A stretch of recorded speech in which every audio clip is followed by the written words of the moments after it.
Alright, what is going on, guys? Welcome back to the Isnf Next Gen Cup Series on your screen. You will, give me a second, let me get away from all the mayhem. You see the point standings, top 18 on the board there. Charles Roberson kind of pulling a Tristan Bailey this season, dominating through 5 races. Tristan Bailey surprisingly all the way back there in P9. That's the top 18 are going to play out here just after 5 races tonight. We got the Big Peach 200 here at Atlanta. Maybe a new track, maybe a super speedway style racing, but tire wear is still a big thing here. These cars, I learned throughout the week on a couple races, they tend to get loose on a long run. So a 2-wide racing might get a little hairy as these tires start wearing out. As let's go ahead and go down to the next page here in the point standings real quick so you guys can look at that. So just a couple race notes as I pull them up here real quick. So Big Peach 200 miles, almost at 300 laps. 200 miles, 130 laps. Stages are at lap 40 and lap 80. No instant limit. There is a good old fast repair here tonight due to being a super speedway style session. Fuel 60%, 3 extra sets of tires, and you got to use those wisely. As I said, tire wear is still a big deal here. Cautions are on. Leader can choose which lane they want to go. 3 green and white checkers. Pit lane, we'll go over that in a second. Here at this new config, we've had 5 races. Total different number of winners are 4. Average caution is 12. Average lead change is 24. Track record for this league is Linus Prostrom with a 39.009. Notable subs: Matty Forns in for Jagerman in the 77. Davey Hendricks in for Tristan Bailey in the 20. Jackson Carr in for Justin Barker in the 43. Top 5 favorites to win. You got Jackson Carr, Angel Hernandez, Davey Hendricks, Courtney Nelson, 20 Frey, Dark Horse pick Chris Otto. I'm going to change Davey, and I'm going to put Joey in for my picks. But we got qualifying underway, and uh-oh, don't break, please. Give me a second. And it broke. You damn thing.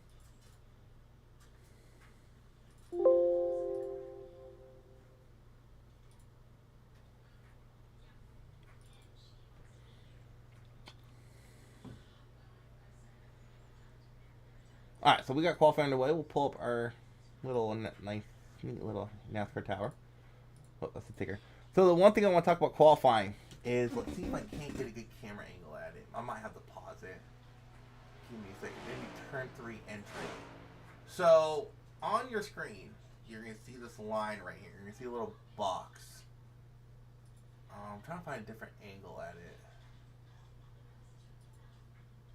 I don't think I can. So that little box right there, that is your pit commitment cone. Not necessarily pit speed cone. As fast as you want to take this corner here, as you see the line throughout the track and the little dash lines. As far as you want, as fast as you can take that corner, you're allowed to take it. If you can take that corner 200 miles an hour, by all means, take it 200 miles an hour. But you cannot let your tires get above that white line. And you have to make sure you are below that orange cone right there, that orange box. Now, there still is a pit speed cone, of course, and that is going to be... Oops, wrong one. That's not going to show it.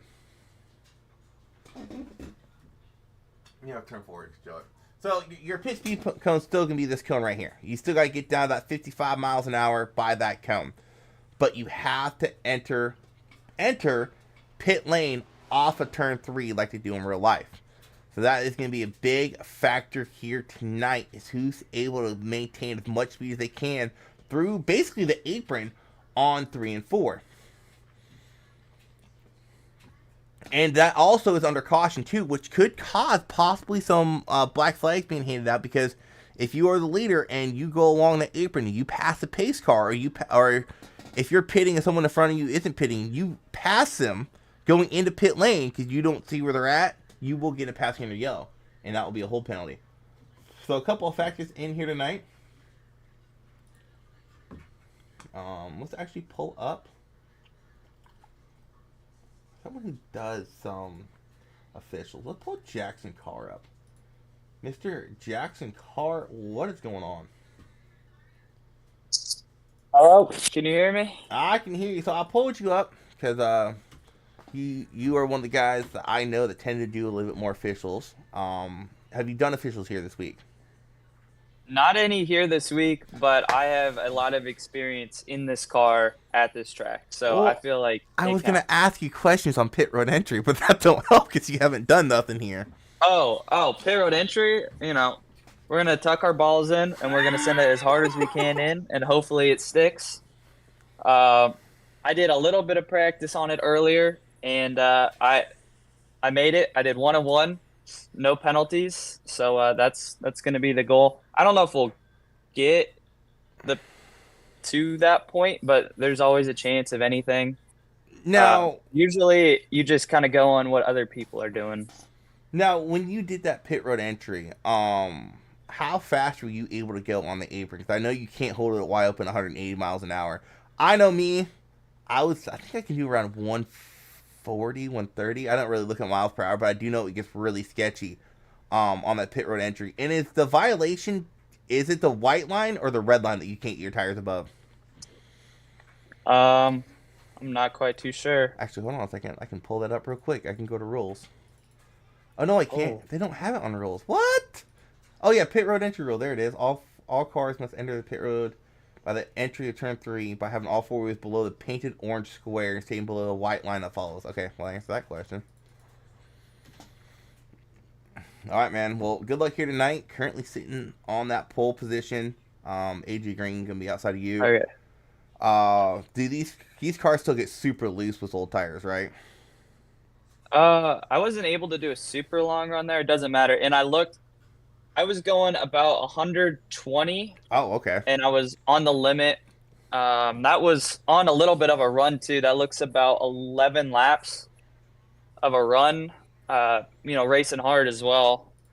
And I was able to just kind of stick it to the line going about 120. So depending if we're, on worn tires and it's a little bit more sketchy, probably one more 115. But I think I'm gonna try to push the limits here. All right, man. Good luck tonight. Starting off in that pole position. Hopefully, you can finish off where you started here tonight. I know it's super speedway racing. Stuff happens fast here, Atlanta. So good luck here tonight, man. Thank you, sir. You're in Joe Gibbs, right? Yeah. Okay. Yeah. So while we get him dragged back down, there it is. All right, so let's go over our official starting lineup here tonight. So just talked to our current pole sitter and did not mean to pull our pole sitter up, but it still hasn't worked that way. Current pole sitter, Jackson Carr, we just talked to him. Getting that pole position outside him be AJ Green. Row 2, Matty Barrel Boy Forens. Looking for Matty. Ain't no barrels here to hit for him. Brian Chu be inside. Row 3, you got Mike Simone. Christian Delgado still looking for that first Isnf win. He's came close a couple times. It's not a matter of if, it's a matter of when for him. Jeff Percheski and Charlo Bassett. I think I said that right. Row 4, Davey Hendricks, Chris Van Mastert. Oh, look at him. He can't qualify top 10. In that 5th row, Jeff Weimer, Michael Swervey Gervey. Row number 6. Going on to row 7, you have Angel Hernandez and Joshua Gross. So keep an eye on those two. Those two have been working really well together, really, these last couple of seasons. Joey Maines, Shane Posey, row 8. Row 9, you'll have Jared McCauley, Shane Griffin. Row 10, Curtis Kelly, Charles Roberson. Row Tom said row 12. Row 11, Larry Fimman, Chris Otto, Fabricio Lamena, I think I said that right, and Rhea Ferris, row 12. Row 13, Zach Bucher, Tony Frey. Row 14, Josh Henderson, Mike Iskandar. The Troll, Danny Solo, and John Hopley in that 15th row. Courtney Nelson, Lenny Schnevel. I don't like she changed his name. But row 16. Row 17, Matt Metler, Sean McDonald, Steven Sear, and Michael Everhart. I think I said it right there finally. Row 18. Row 19, Aiden Garner, Brian Trudell, and the run out the field in that last spot, a good old back marker, Bob Wyckoff. I think he's getting his new order of chairs in tax about to hit. Maybe pulling him in for an interview later on here tonight. So we got 130 laps of racing, 200 miles. And you hear me talking to Come on, think, brain. Here we're talking to Jackson Carr about wrecks. They do happen really quick here, and they happen on a fly. So you definitely got to maintain, what's going on in front of you. Keep your eyes forward. And I think that's the biggest thing at super speedways is a lot of guys, I'm not going to say a lot, but there are some people out there, they just focus their car right in front of them. When you're racing your speedways, you always got to be looking a corner ahead. So if you're entering turn 1, you got to be looking ahead of turn 2, exit 2, see if there's anybody getting loose, see if there's something starting to happen. If you're going on straightaways, you at least want to look at half a straightaway ahead. You always want to be looking a decent way ahead. That way, if a wreck does start happening, you're able to check up a time, you're able to make an evasive maneuver in time. What is the grid time set to? It's 3 minutes. Can I see how much time left? No, I can't. Well, we'll pull up Mr. Backmarker, Mr. Bob Wyckoff. What is going on? Nothing much. Just enjoying my spinning chair. Yeah, I was talking on the broadcast, man. I heard they had a brand new shipment of chairs coming in for you guys, man. Did you equip that to your car to help you go a little bit faster? Yeah, I'm hoping the magnet disables on it soon because I'm starting to get magnets in it again. Oh, see, you're blaming me for that last season. See, so now they're starting to come back. All right, man. We're starting dead last here in the field. I would say probably one of the safest spots to be is wrecks start happening here quick and they happen big. What's the strategy here tonight? I'm going to try to take it easy during the first 3 sessions or 2 sessions and then jump it towards the front, towards the back. Hopefully we'll see if it works. All right, man. Well, good luck here tonight. Looking at Spiffy in that Napa car, and I'll make sure my FedEx guys get those chairs shipped out in a hurry just for you. Awesome, thank you, sir. Also, I got a shipment of crayons coming. I know it's not your thing, but I heard you have some Marine buddies that might need them. Maybe the Marines might need them. All right, man. Good luck here tonight. Thank you. All right, so we go to Jackson Carr here, going to lead the field to green. 130 laps of racing. Get that Geico restart zone. Green flag back out in the air. Not back out. It's out in the air tonight here at Atlanta. Here early on, already AJ Green starting to dip low to that inside line. The inside line's where I prefer to be at in the 2 sessions I've done. I wouldn't say it's faster, but it's a lot safer. Definitely a lot more avenues of escape if stuff starts hitting the fan. You see the 77 Thorns kind of left out there hanging. No help, really. There's a lane or spot for him to take to the inside if he chooses to take it. But he's going to stay on the outside line with the 42 of Brian Chu all over that back bumper.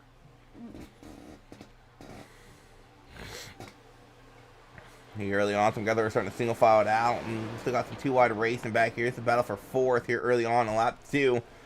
Forns and Delgado almost door banging off of turn 2 there.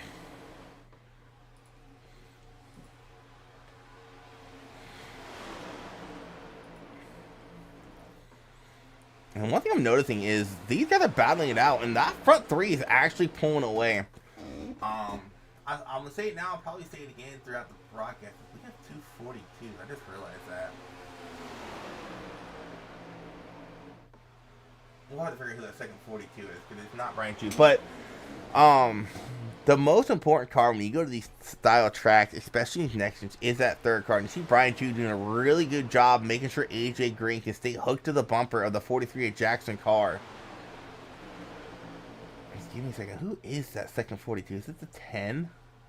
Go chase here. No, it is not the 10. Give me a second. Who is that second 42? Mike Simone. Okay, so the 84 is the fake 42.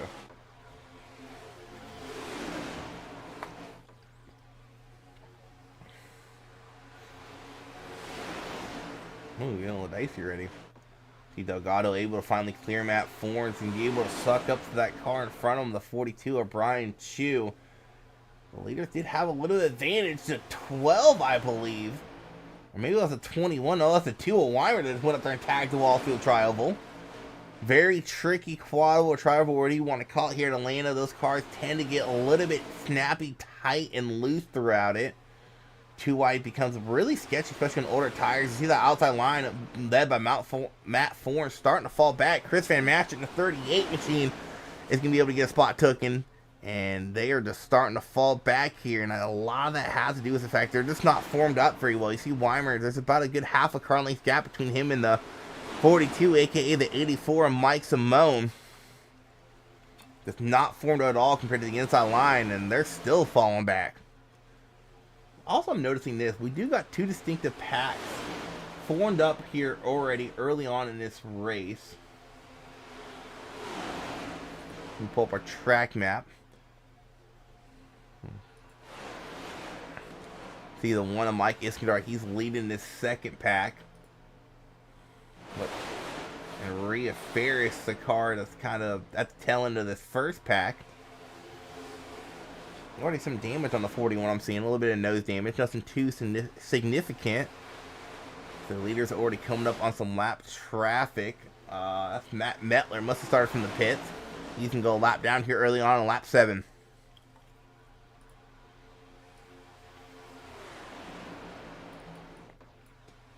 Whoa. So 40 laps is a stage break.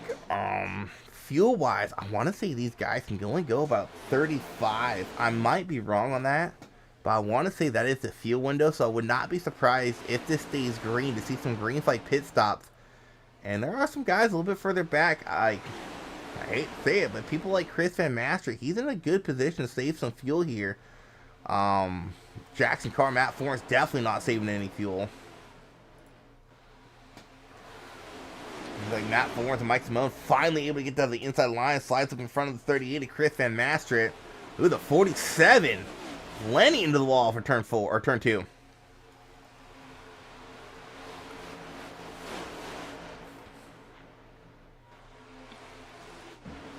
Jackson Carr though in that 43 still leading the way. AJ Green behind him. Brian Chu in third. That's where they've been running that really since the drop of the green flag. Matter of fact, that is where all three of those guys started at. Currently, your biggest mover of the race is... Oh, I was about to say that. Was Bob, and big issues for the 01 of Jared McCauley. Huge impact there for him. And the 34 of Matt Metler as well. He was a lap down car in position to get his lap back. You see him trying to get low to get the pit lane. That's where you have to enter even under caution. As Jared McCauley, luckily for him, he has a faster pair. As that is one tore up race car. If we take a look back and see what happened here. Larry Fairman wrecked it well. See what happened with Larry. This is after the caution for the 17. Oh no, my bad. Larry Fairman's in the 34. My apologies. I thought Metler was.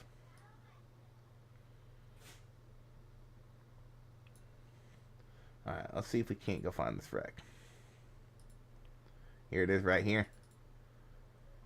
So it looks like the 16 of Chris Otto just sending it through the middle and actually drifts up the track a little bit into the 01 of Jared McCauley. And watch his hit. Oh! What a hit that was for both the 34 and the 01.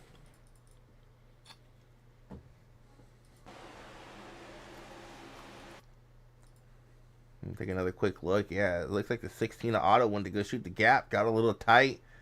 Into the 01 he went, and just nowhere for the 34 to go. As he's just kind of innocent bystander there, and a hard impact to the outside wall for both those Fords. And I'll say this, Jerry McCauley able to get that car to pit lane. That was pretty impressive because he has no steering on that right front. Able to get that faster pair and able to get going again.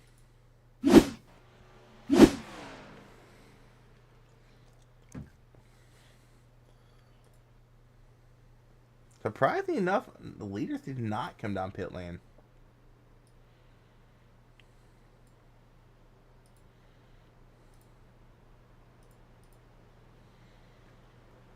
Oh.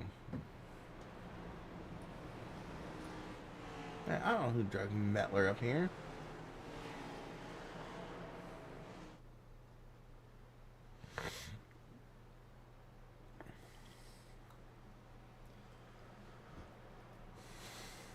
I'm coming around. Oh no, did Fairman not check his faster pair? Oh no.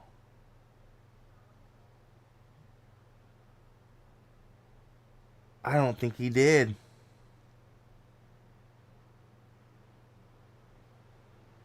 Now, are they fixing the car? That's my question.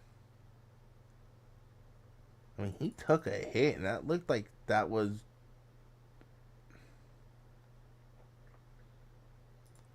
Oh, hit the engine blew. He's done. So Larry Fairman forgetting to check his fast repair. Oh no, he's towing. Okay, so that's the issue for Fairman. He is towing right now. That's actually a long tow from where he was at on track. He was out of 4. Here's Chris Otto coming to get some damage fixed. A little bit of right front. That all gets fixed there. Hopefully Larry Fairman did check that fast repair.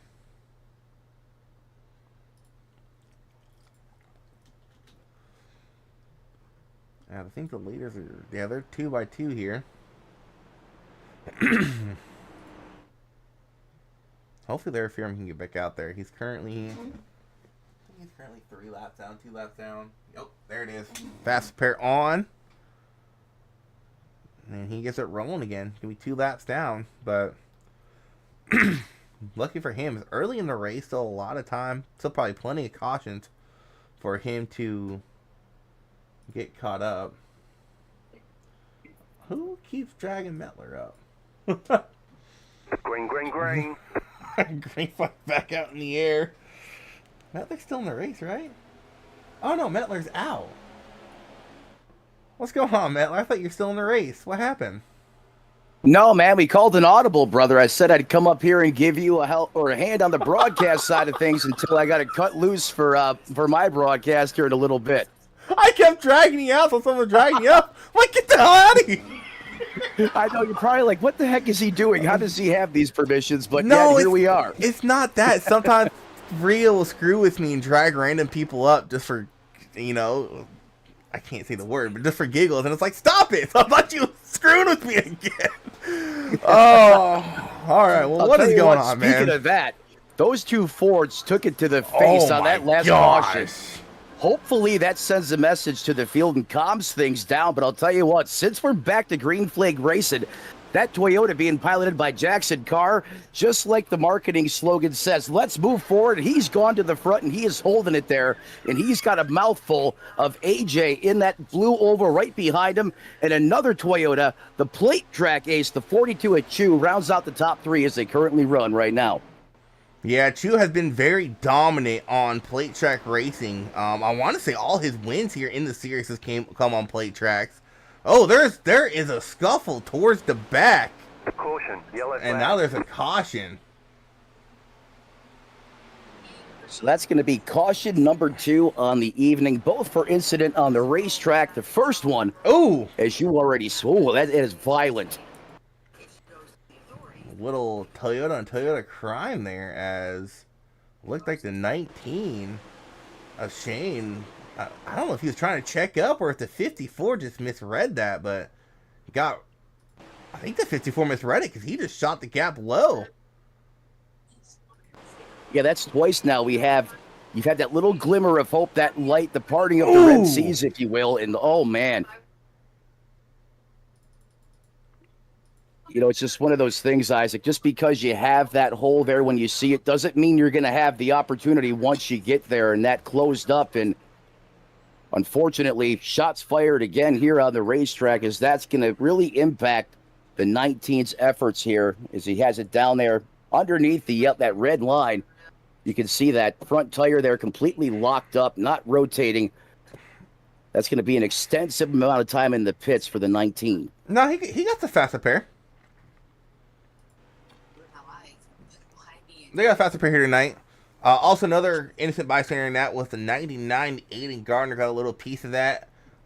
Decent damage to the right front. As far as suspension goes, I think his suspension might be fine, but definitely some body damage. Good old parachute on that machine. And speaking of Atlanta, Mettler, I don't know if you saw the pictures or not, but in real life, Atlanta is starting to look worn out again. It is starting to wear out already, and I'm looking forward to it. I truly feel, I think tomorrow's race is going to be more so like old Super Speedway racing. I could not agree with you more. And if you remember, and I'm sure it's on the minds of everybody, when they reconfigured this track, there was an uproar from the diehard there was so old much school. backlash. There was a ton of backlash. What are you doing? You're ruining a good track. It's like they had to do something. That track was what, 20 years old at that point? Eventually, it was going to be to the point where the asphalt would be coming up on the racetrack Yes. when these guys were out there racing. It would be a huge safety hazard. And like I remember when they repaved the track, they were saying to give this a couple years. We're gonna get back to old Atlanta, but for now, it's gonna be a super style track. And you look at different from the first race last year to the second race, huge difference. And it's just gonna increase more with more in time. You know, more Mother Nature beats out on the track, more they race there and stuff like that. Like I don't know if you saw the truck race today. I'm not gonna ruin the outcome of it, but it looked like those trucks were struggling to handle on older tires like they used to. It certainly did, and I think we got a little glimpse into the future, the last Cup race last season, what this track could look like in the years to come. And I think for everyone that hates it, they need to just hold on a little bit longer. Let's see what happens when we rack them and stack them tomorrow and drop the green flag. But I think you're absolutely right. I think we're going to see these tires become a big factor in this race, and how hard you push your car at the beginning of these runs can ultimately determine the outcome and who's going to be there at the end. As we have the 99 here now coming back off of pit road. I believe he used the fast repair there as well of Aiden Garner, as he's now bringing it back up to speed. And speaking of tires, I was looking at the temperature from today's race. If tomorrow's race is cold like today, I would not be surprised if we have a tire issue like what we saw last year at Bristol 1. Because we have seen these tires, they do not like colder tracks. And I think green flag time for the truck series, it was only 80-degree track temp. That is very cool for Atlanta. Very, very cool for any mile and a half, actually. Yeah, and that's only going to add to the the speculation and the possibilities, right? I mean, the last time we were at Atlanta, this really threw a lot of the Cup car chiefs, the crews, through a loop. They were not anticipating what's going to happen there, because I believe we're getting ready to go back to green flag action here at the virtual Atlanta Motor Speedway, up through the gearbox one more time. These AJ just got left hanging out there. Nope, never mind. Didn't let him in. I thought AJ just got left completely hanging on the outside line. Now you got the two Toyota formed up 1-2. And speaking of Toyotas, the two guys I am kind of keeping an eye on throughout the field, it's a 45 and a 23. I'm not sure where the 23 is at right now, but those two have run really well together these last two seasons. And you can kind of throw Tristan Bailey in that mix as well, but he is not here tonight. So Joshua Grosso right now in that 23 currently finds himself in that 29th place position. He's slid back a ton from where he started. He's hemorrhaged about 15 positions. But as you know, there's a ton of time here, and you cannot win these races on lap one. But I'll tell you what, these two Toyotas at the front of this piece right now that run 1 and 2, they are working really good together. And AJ Green in that 6 machine, he's been a great addition. And just as I say that, he thought about pulling to the outside, that Camaro behind him just did not have the momentum to go. Yeah, and one of the things here about Atlanta, you talk about Joshua Grosso losing all those spots. This is not your typical Daytona or Talladega. This track is very tough to pass on just because there's not a lot of room to make moves. And when you do go 3 wide, there's not really a lot of room for air. No, there's not. You have, it's a game of millimeters out there. When you're 3 wide out there on the racetrack, it's up close, it's personal, it's intense. And should you miss just a little bit, Grosso in the wall. Pay the piper. Grosso got shoved into the wall there. 3 wide racing back here. We're talking about 3 wide. Not Fairman. The 17 of Posey. The 44 of Treadwell. And Joshua Grosso 3 wide. Treadwell down low. We got 2 Camaros that got used and abused, pushed down the racetrack all the way down to the flatlands. We're still lean, mean, and green, though. Side by side now around that 16th place position. Christian Delgado now back up to that 17th place position. Yeah, back up here to the front. Matt Forrest has jumped in front of that 62, trying to get that outside line working. He started P4, couldn't really find the help he needed, but now he has the 62 of Percheski behind him, trying to make something work. And it looks like right now it is paying off.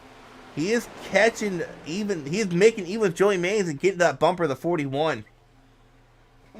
Curtis Kelly piloting the 41. He is going to the front, already up 15 positions, cracked the top 5. And look at the big-time push from the 62 as he gives the business to the back of the 77. He comes down, he side drafts a little bit. There's the momentum we were looking for on the top shelf of the racetrack. Yeah, and with Atlanta being so hard to handle, with how these cars handle, you can't be as aggressive on that bumper as you can at Daytona and Talladega. It takes a lot of finesse to be able to push the guy to the front, and that 62 is doing a phenomenal job helping Fords out try to get to the front.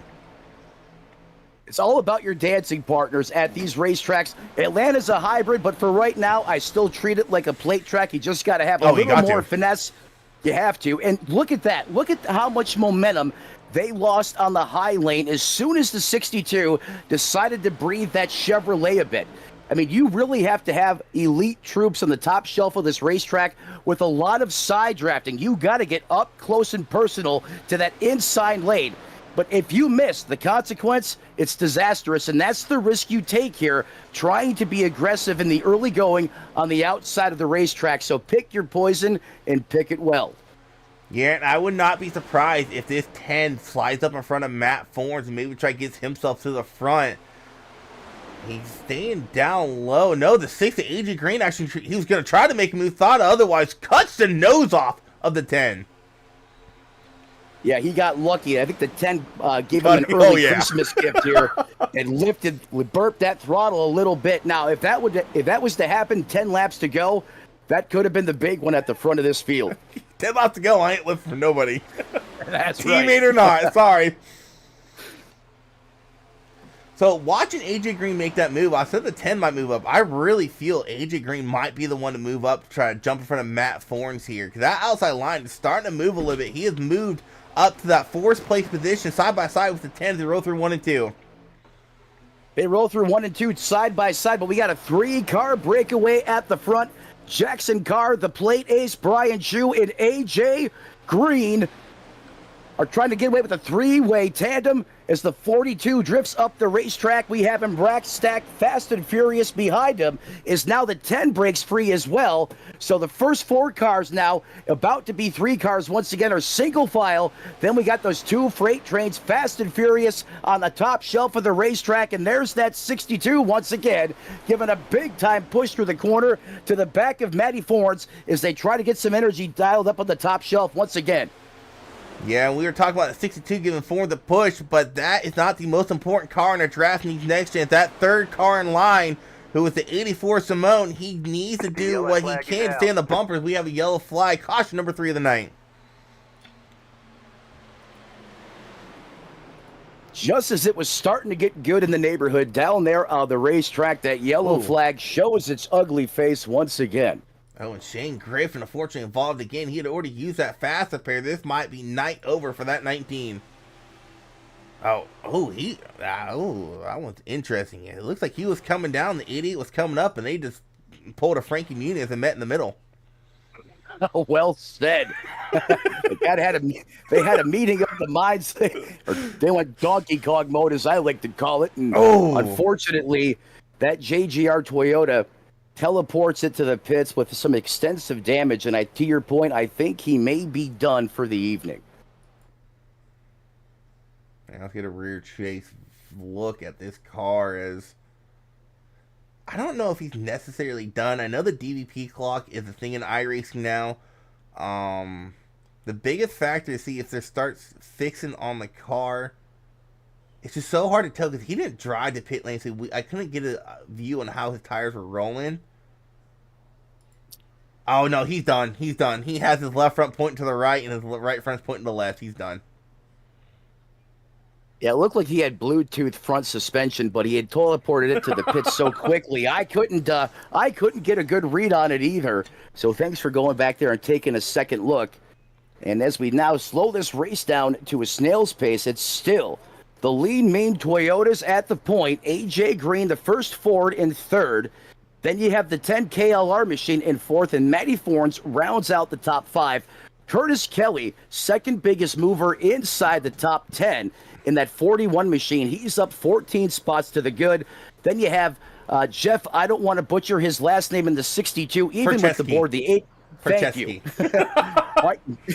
Mike Simon in the 84, and Tony Fry, your biggest mover of the race in that 10th place position. You are the first guy I have heard pronounce his name right. I have been broadcasting for Tony, oh gosh, for 3, almost 4 years now in another league, and I've always pronounced it Frey. We have been told it's Fry, but I've always said Frey, and you were the first guy I've met that pronounces it right. It is Fry, but it just sounds weird to say. I'll tell you what, buddy. I get them wrong more often times than not. I just got lucky on that one. I'm being honest with you. 100% transparent. Yeah, and speaking of names, if you really want to screw with someone, let's call Joey Joseph. He loves it. Like, don't you call him a government name. I called Steven Sears Stephen Cry once, yeah. and that didn't go over well. Yeah, there's a couple other nicknames we have for people that we can't say on stream because they're not appropriate, but they have them nicknames when we're racing and we know who we're talking about. Or we hope, right? So, this is interesting. The 43 of Carr opted to choose the outside line here. Might be seeing a teammate restart here. I would not be surprised to see Jackson get a good jump here, slide down in front of that 42 here on this restart. If I'm not mistaken, Carr was leading at the time of the yellow.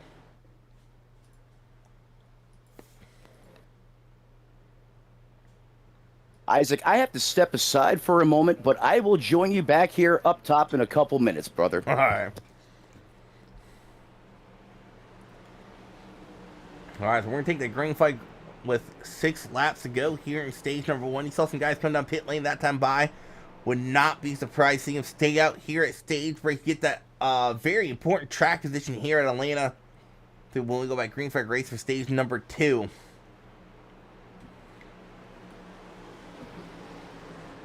Keep an eye on that 43. I would not be surprised he can get a good jump here in that Geico restart zone. Green flag, green flag. Back in the air, and that's what I was talking about. Jackson Carr gets a really good jump there. Had the way to start finish line to come down, and he does. Jackson Carr can slide down in front of his teammate, the 42 of Ryan Chu. Working on the outside line, you have Charlo Bassett working with Curtis Kelly, trying to make something work. Forns to their inside, and there's a 62 Percheski working well with Forns, and there's going to be contact made between Matt Forns and the 10. They keep it going. It stays green. Stays green for now, but there's the big wreck. Caution's going to fly here in Atlanta. Huge wreck. Big one happens here on lap 34. And they're still piling in. I don't know if that will be staged. Should be interesting as this all started back here with the 77 of Matt Forns. Oh, it looks like the 10 of Charlo just came down. He did, and off the bumper of Forns he went. Does a great job straightening it out, but unfortunately for him, he comes back up into traffic, and that's going to cause mayhem. There's Delgado getting involved. There's the 47 getting involved. 78 of Rianino. Wyckoff, 71, 17 involved. Wyckoff can get hit yet again. I think I saw a couple near misses here. That was a big wreck here in lap 34. 30.01 of Jared McCauley doing a great job getting around it. There's a 3 of Lenny getting through it. Forging over for the 9 to go. 71, he's going to pile in. That's Michael Everhart. What? The 7 of Courtney Nelson. Does he make it through this? Courtney Nelson does. What a job that was by him.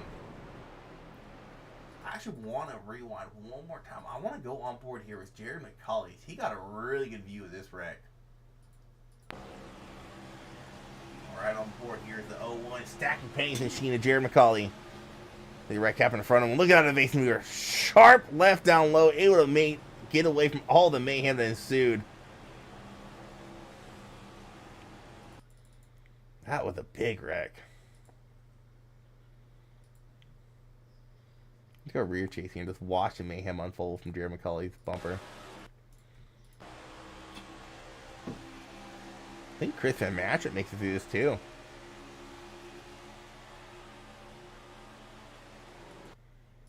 And there's the mayhem. There's nowhere for Doug Otto to go. Right into the 10. And look at the 5 of Sear. He makes it through. And they actually start wrecking behind him. So I think looking further back, I think Rhea checked up for what was going on, and the 78 just did not realize it. Sends her up into the 1, the 8 of Danny Solo involved. That was 2 actual separate incidents. You had the one with the 10 and the 12, and the 78 and the 21 got into it. And that's what caused all the mayhem and swerve. But here we know where for him to go. He gets slammed right into that right front of the 78. Spins him around. 44 at Treadwood. That's some pretty good evasive maneuvers to get through that too. So I don't believe that is stage. I think we're going to re-rack them up again. We are. We're going to have a 2-lap shootout here for stage number 1.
Green, green, green.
Caution, yellow flag.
Here, look at that flank track of the 495 split right there coming off to that turn 3 on the pit road.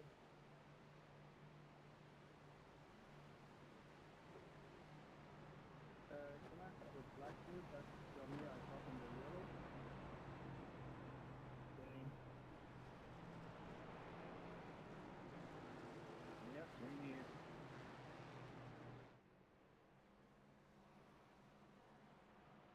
Yep, done.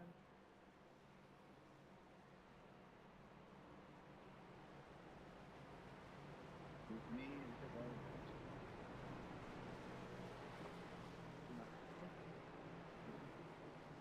well, we gotta keep this good. That's like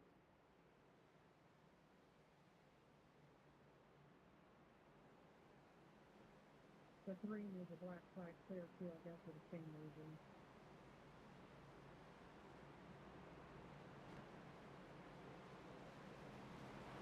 Thank you.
Green, green, Green green. flag back out in the air.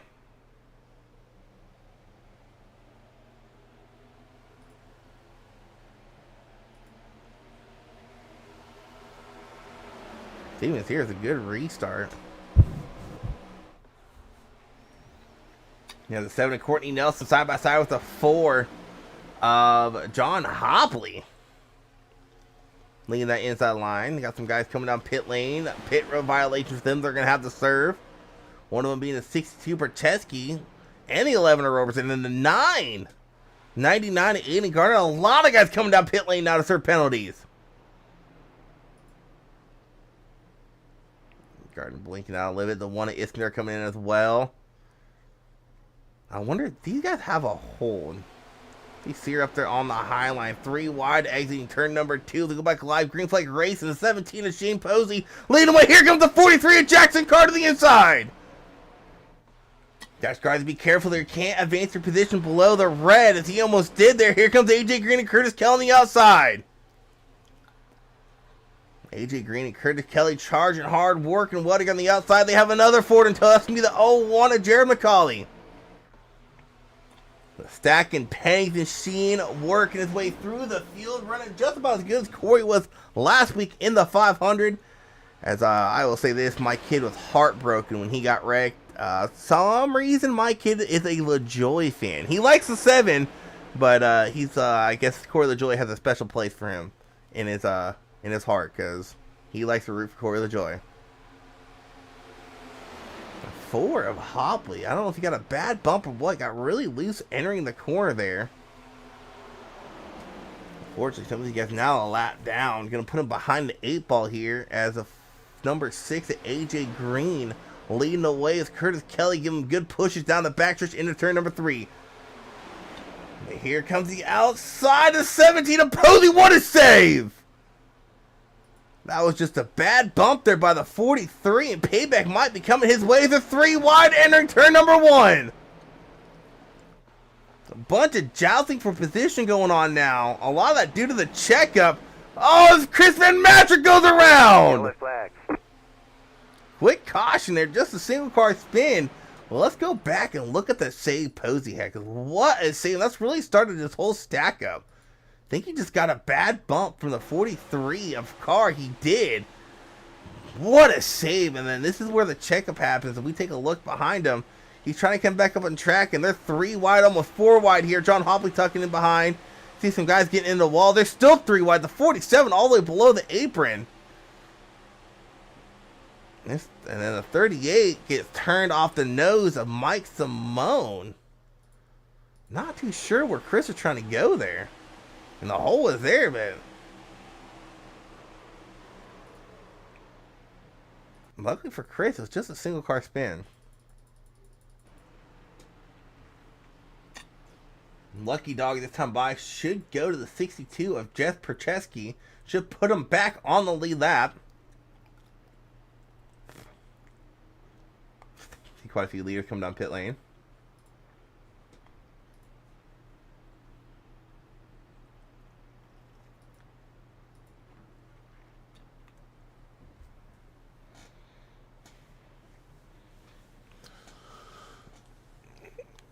So I believe that's going to put us under our 5th caution of the night. No, one of Iskandar's a Lucky Dog. I believe.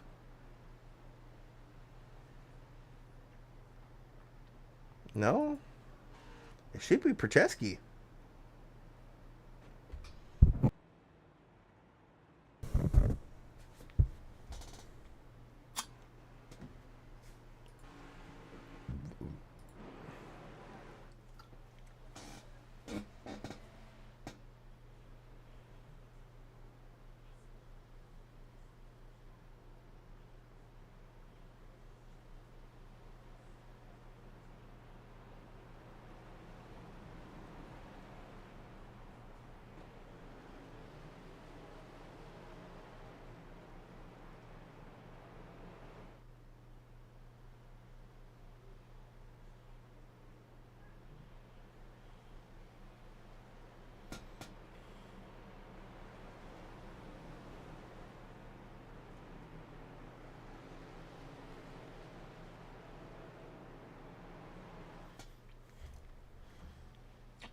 All right. AJ Green, Curtis Kelly lead the field back to green here. Courtney Nelson, Jared McCauley going to be road 2 and around out your top 5. Not just a top 5. I was talking about these two earlier in the race. Look at road number 3. You're going to have the 45 of Andrew Hernandez and the 23 of Josh Grosso lined up side by side here on this restart.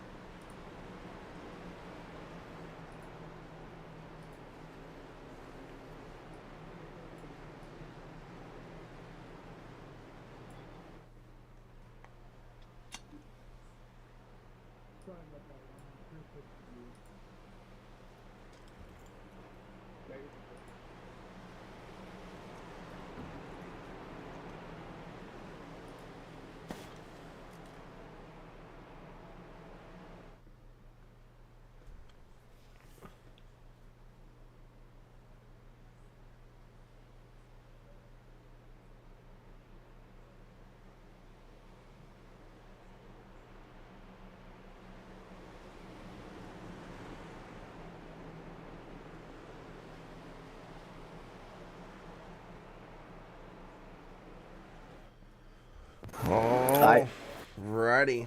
Pace car's gonna pull down pit lane. Yeah, man, you missed a big one. Like 15 cars big. So the nuclear Bob deploys at Atlanta as that pace car pulls off, getting ready to come back to the lean, mean, and green side of things. 2 by 2, side by side into the Geico restart zone. AJ Green's going to have the button. He's going to pull the trigger, and those glorious V8s come roaring back to life as we transition to nighttime being the right time here at Atlanta. Hey, AJ Green is a good restart. He looked like he went to go try to pick up his buddy, like 6 of Curtis, or the 41 of Curtis Kelly, and couldn't get it done. As I'll keep an eye on Grosso. He's gonna probably link up with Andrew Hernandez at some point in time here in this run. Yeah, the 23 and the 45 at plate tracks, I call them the shake and bake boys. You can count on it, and I agree with you 100%. Yeah, and like I said earlier, they're just missing Tristan Bailey. Those 3, if Tristan Bailey's here, they can control the field. We saw it at Daytona earlier this season. We've seen it other races where those three, they will just control the whole field, and I don't think it's going to change with just two of them here tonight. Yeah, sometimes even though you have two studs, we got a couple plate studs here in this field tonight, but I agree with you. Without having that third car, it really can shake up that dynamic. And speaking of shaking it up right now, how about Jared McCauley in that 0-1 machine? He's taking that Ford to the point. He carries the torch here on the high side of the racetrack. And there's the 45 of Hernandez, a driver you were just talking about moments ago, right behind him doing all the heavy work. Yeah, Jared McCauley taking after the actual driver of that car, stacking some pennies here tonight. To a lead he goes. And Angel Hernandez and Jared McCauley, they are no strangers around each other. They run together in another league that I'm in them with. So not surprised to see them working well together here at Atlanta on lap 54. No, it's not. And sometimes that's the silent killer, right? Because a lot of times as a driver, you don't know if other drivers potentially on different teams don't have that other league experience. And sometimes they can use that to an advantage. Absolutely. If we transition... I'll make this quick, but about 2 weeks ago, myself and Chris Otto, we run in the Grind Cup Series. Him and I were in it to win it at Daytona on the final lap. We had a three-way tandem going, and coming out of three, my engine expired, and I am still heartbroken about it. But having that experience with Chris Otto here... Ooh, there goes the 17 around to the 44! Hard to the outside wall! The yellow flag Oh, the is out. 17 got used and abused, treated like a red-headed stepchild, point blank in broad daylight. That is the second time the 17 has just gotten a bad push. Well, I was going to go back and look at it. You know what? I don't know if I'm going to call that a bad push. He just washed up behind. I think he went to go tuck in back behind Angel, and the 20 was there. Yeah, I take that back. At speed, it looked like someone had given him the business, but I agree with you. It looks like he got plowed up the racetrack, and yeah, that front of that Fastenal Ford has seen better days. And another guy involved in this a little bit further back, just a kind of a product of the wreck. Chu checked up for it, hopping to see what's going on, gets in the back of Brian Chu, and Chu takes the hard lick to the outside wall. Oh, so does the 16 of Otto. The broadcaster's curse is real. I was just talking about Otto a couple minutes ago, and I just KO'd him. I'll take the heat for that one. Chris Otto, I am sorry. But and going back to what we were saying about people who are in different leagues, I found the biggest advantage, especially when I was used to run here, is I would, when I'm racing around, like let's say Angel, Jared, Joey, Forns, I know how they race. I know if I can trust them or if I can't. When you get the guys in here, for some of these guys it's their first season, maybe second, they're still feeling it out who they can and can't race around. I've raced around a couple of these guys for a couple years. I know their racing style. Matter of fact, if you remember back, you called the race a couple seasons ago. No, it wasn't you. It was when Cisco was doing it. Me and Angel were in a fuel saving game here at Atlanta. Angel ran out off of 4. He blocked my run. I went low to pass him below the red, and it cost me the win. But we just know who's good at doing what. So I know when I see Angel, I'm like, okay, this is someone I can trust not to completely run me over.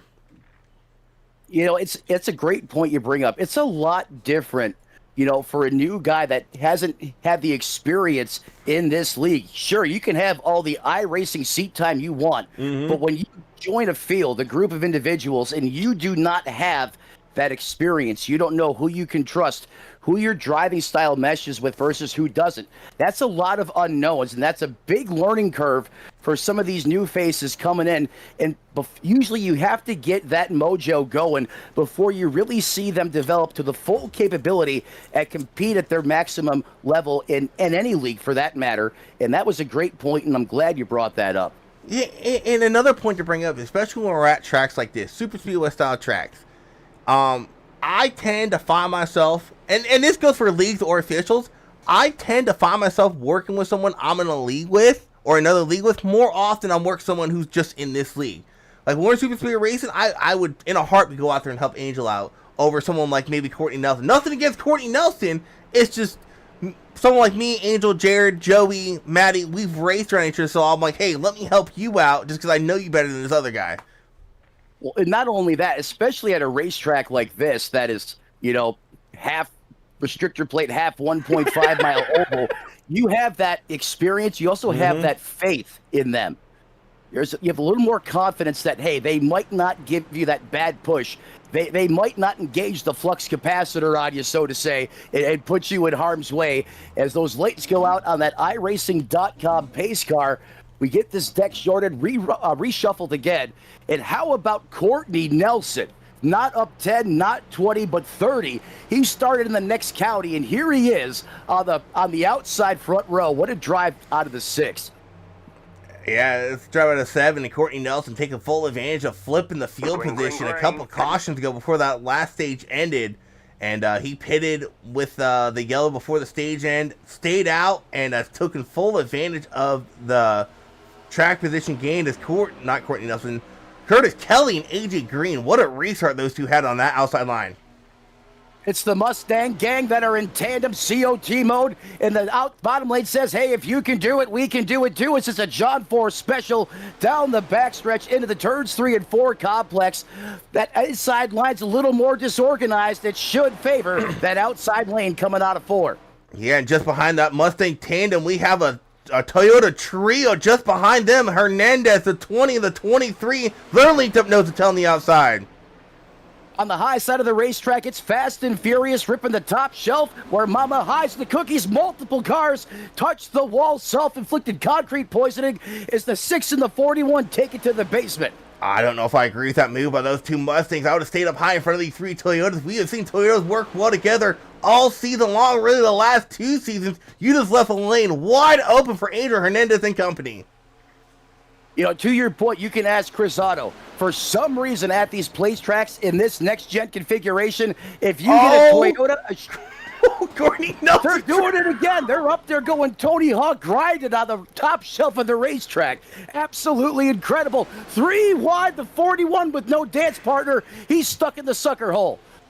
Yeah, it looks like the 41 was not a fan of the move the 7 made. Was giving him no room. Still not giving any room. Still door banging, trading paint through the quad oval. Oh, somebody just went that up on was Jared. 2 wheels. The yellow That flag was is Jared. out. Jared McCauley, unfortunately for him, that is going to be a race ender. He used a fast approach earlier in the race. We take a look at that right front suspension, and it is the same exact damage to that tire early night here for the 01. Oh, talking about deja vu. As it goes up in a ball of flames for the 22, Jared McCauley, or the 01, excuse me. And the 22. And the 22 as well. Thank you. That's Tony Fry there. Ooh. On pit road. And that Shell Pennzoil car has seen better days. I'm going to say this. I'm going to tell you who just got super lucky in that wreck. The 84 of Simone. I think he might have got away with a little net code in his favor because they definitely made contact. And if that would have spun Simone around, it would have collected the 43 and maybe the 87 as well. That could have been a lot bigger wreck. Yeah, you got to have lady luck on your side as well, and a lot of it. And, when it's vibing with you, I mean, Mike Simone looks next level out there right now. But, on the other side of the coin, the next go-around, he could be right in the thick of things. But the 84 continues to charge on and escape death here as he now works that bottom lane under caution here once again at Atlanta Motor Speedway. Should have some takers on pit road this time by, or I would think. And we're talking about Lady Luck. Here's another Lady Luck. The 16 Auto just got netcoded in his favor. He absolutely destroyed that left rear of Tony, and he just keeps on driving. He had the damage, and then pops right back out. If you blinked, you would have missed it, right? Like, sometimes that, damage like that kind of makes no sense, because Tony definitely felt the effect of the hit. Otto had the damage, and there's a perfect picture of it. You see that right front. It's crinkled in, and he just drives on away. No damage. Sometimes iRacing just sends you a gift every now and then. And in fact, it happened to me last week at Atlanta, where I should have at least had a cooked right front tire And for some reason, the car just did not react to that. I think it was an 8X that I took. Never killed the front end, and I kept on going. And as you know, that can really help you out when you catch those brakes. After all, we're at the mercy of this simulation. When it works right, you know, it can be disastrous when those types of incidences happen on the racetrack. However, if it glitches, sometimes you're gifted a free mulligan, and that seems to be what happened here for Chris Otto, who's back in that 19th place position. Remember, just moments ago, that last caution cycle, he had to go down pit road, take that fast repair. He's already up a couple positions. However, does not have that ace up his sleeve should trouble find him again. Yeah, as we get ready for this restart, we're going to probably see a teammate restart or a manufacturer restart here. Angel Hernandez going to be up on the high line, and he has two Toyotas to the inside. Would not be surprised to see Angel pull what the Fords were doing earlier and get a good, or not the Fords, the two other Toyotas when Carr and Chew were leading the field. Get a good jump for that 45, slide in front of the 20, and Toyotas can control the inside line of this restart. Yeah, and Angel is a... Go ahead. And we were talking about people in another league together. Forns, Bucher, they're in that same league with Angel. So wouldn't it be surprised to see those two work together well in this restart? Yeah, Hernandez is a restart master. He's the master of that chess battle, that mental strategy. When you get into these restart situations, look for him to dial it up here. Obviously, track position, a big part of being successful in this race. The driver of that Xfinity Mobile TRD-powered machine knows it, and look for him to use those skills to his advantage here. Is those lights now out on that iRacing.com pace car. Hernandez, Dave Hendricks, Matty Fords, Joshua Grosso, and Zach Barker round out your top five. Yeah, we like to call Angel Hernandez a silent assassin. That man wins a lot of races. He is a man of very few words. So the silent assassin, Angel Hernandez, can lead the field to green. And I didn't realize Davey's in the 20. It's another guy that runs in the other league with Angel. So Angel has quite a few friends up in this top five right now. Really, the whole top five, some people he knows. I think we figured out his strategy. Work with the ones you know, and we will bring you to the front. At least it's working for him right now. And right on cue, on the restart, that 45 Yoda comes down to the bottom. Big time push. Restart by that whole Toyotas, all those Toyotas, phenomenal, able to clear Matt Forns by a mile. Forns restarted P4. He's fallen back to at least 6th or 7th, maybe can slide him behind the 3 of Lennox Nevels. Tell you what, those Toyotas said, it's okay to three-way at the front as they were welded together for that restart, and they continue to lead the way here. Now the Fords are going to try to gang up on him on the bottom. That's AJ Green and Josh Grossrow working the charge on the bottom. Multiple cars scuff the wall once again as it's Fast and Furious out on the racetrack. Oh, here comes the 22. Gets skinny. Is he able to skate on by? And he does for now. Yeah, you get that Mustang tandem back working together. AJ Green, Curtis Kelly going at it. And just behind them, they got some Toyotas lined up 1, 2. That is the 43 of Carr, and I think the fake 42 of Mike Simone is supposed to be the 84. That's going to be right around that 7th, 8th, and 9th place position. Now here comes the 5 of Steven Sear. He is on a rebound on the recharge, and he is now caught. The draft of that 44 of Brian Treadwell the 3 wide. in front of him. Oh, the 7 almost got up in the outside lane. Caution, yellow flags. You just broadcast jinx someone again. In the words of Phil Collins, I could feel it coming in the air tonight. Yeah, and that was one of the things I was talking about earlier in the broadcast. When you're on that outside lane, these cars get very tight in that quad oval, and that's what's happened there to Courtney. It just got tight off the front end of the 43, the 5, and the 2 collected into it. How about the driving by the 38 of Chris Van Mastert making it through that? I'll tell you what.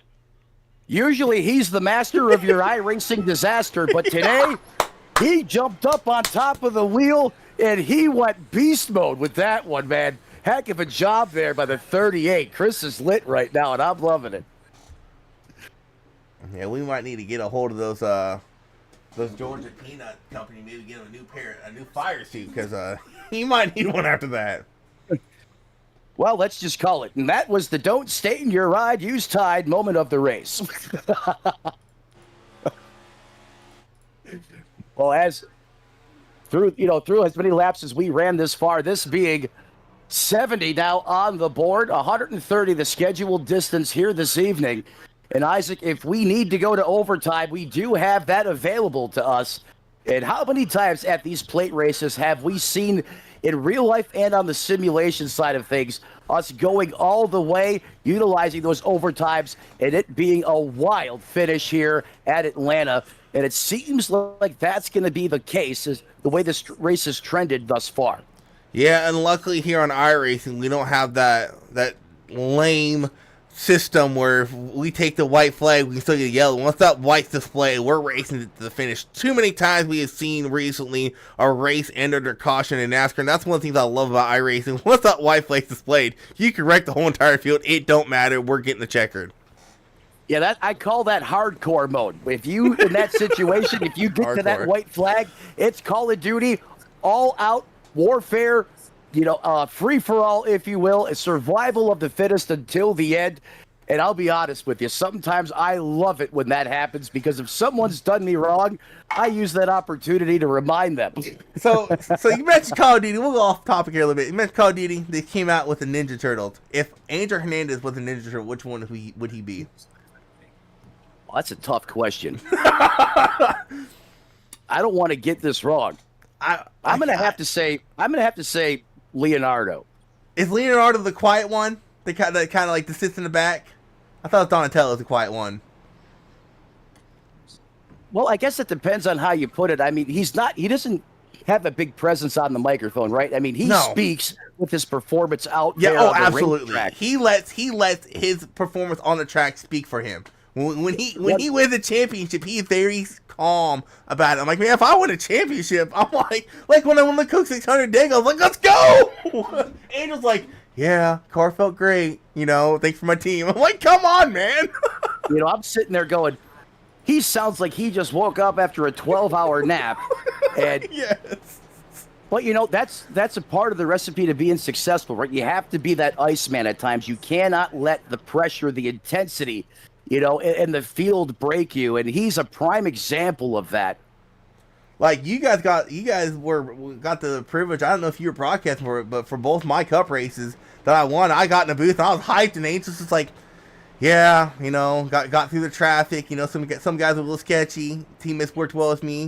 Like, come on, man, show some enthusiasm. That's why I call him the silent assassin. And not just that, it's just. Well, another thing they call him the silent assassin is he is so phenomenally good at long run speed. You could look at the score, but he'll be 2 seconds back, and next thing you know, in the long run, he'll be 5 seconds in front of the lead with no incidents. It's like, dude, you're really damn good. If you go back, a couple of years ago, 7-time, talking about Jimmy Johnson was very similar. 7-time. He didn't have this loud, this loud personality, but he would slice you up into pieces and wear you out there on the racetrack. A lot what this 45 does here on the simulation side of things. Here goes that iRacing.com pace car. Here we go. Barney's got that checkered flag in the rear. Let her rip, tater chip, Cletus McFarland style here. We're back to the mayhem at Atlanta. As we come back up the gearbox one more time, let's see what the 45 does. He stays to the high side now. Yeah, he went to the high line, but that high line is not formed up at all. Curtis Kelly all over that bumper of the 6 machine of AJ Green, giving him a good push down the backstretch. Right now, they're going to have the advantage going into turn 3. You're going to have the advantage into turn 3, but that high lane now is large and in charge, but it's a two-way juggernaut battle on the bottom, taking on those Toyotas in the outside lane. They don't come up the side draft. That should shift the momentum to Hernandez and Green as they now slide it through the turns 1 and 2 complex. It's still a side-by-side, door-by-door drag race going down the backstretch. Yeah, and don't look it out. You have 5 Toyotas linked up nose to tail on that outside line. And it's working to their advantage. Andrew Hernandez gets the advantage going into turn 3. Has the advantage into turn 3 as Matty Fords has that Chevrolet up there to join that Toyota dominant outside lane as he paints a bead on the back of that 84 and closes in.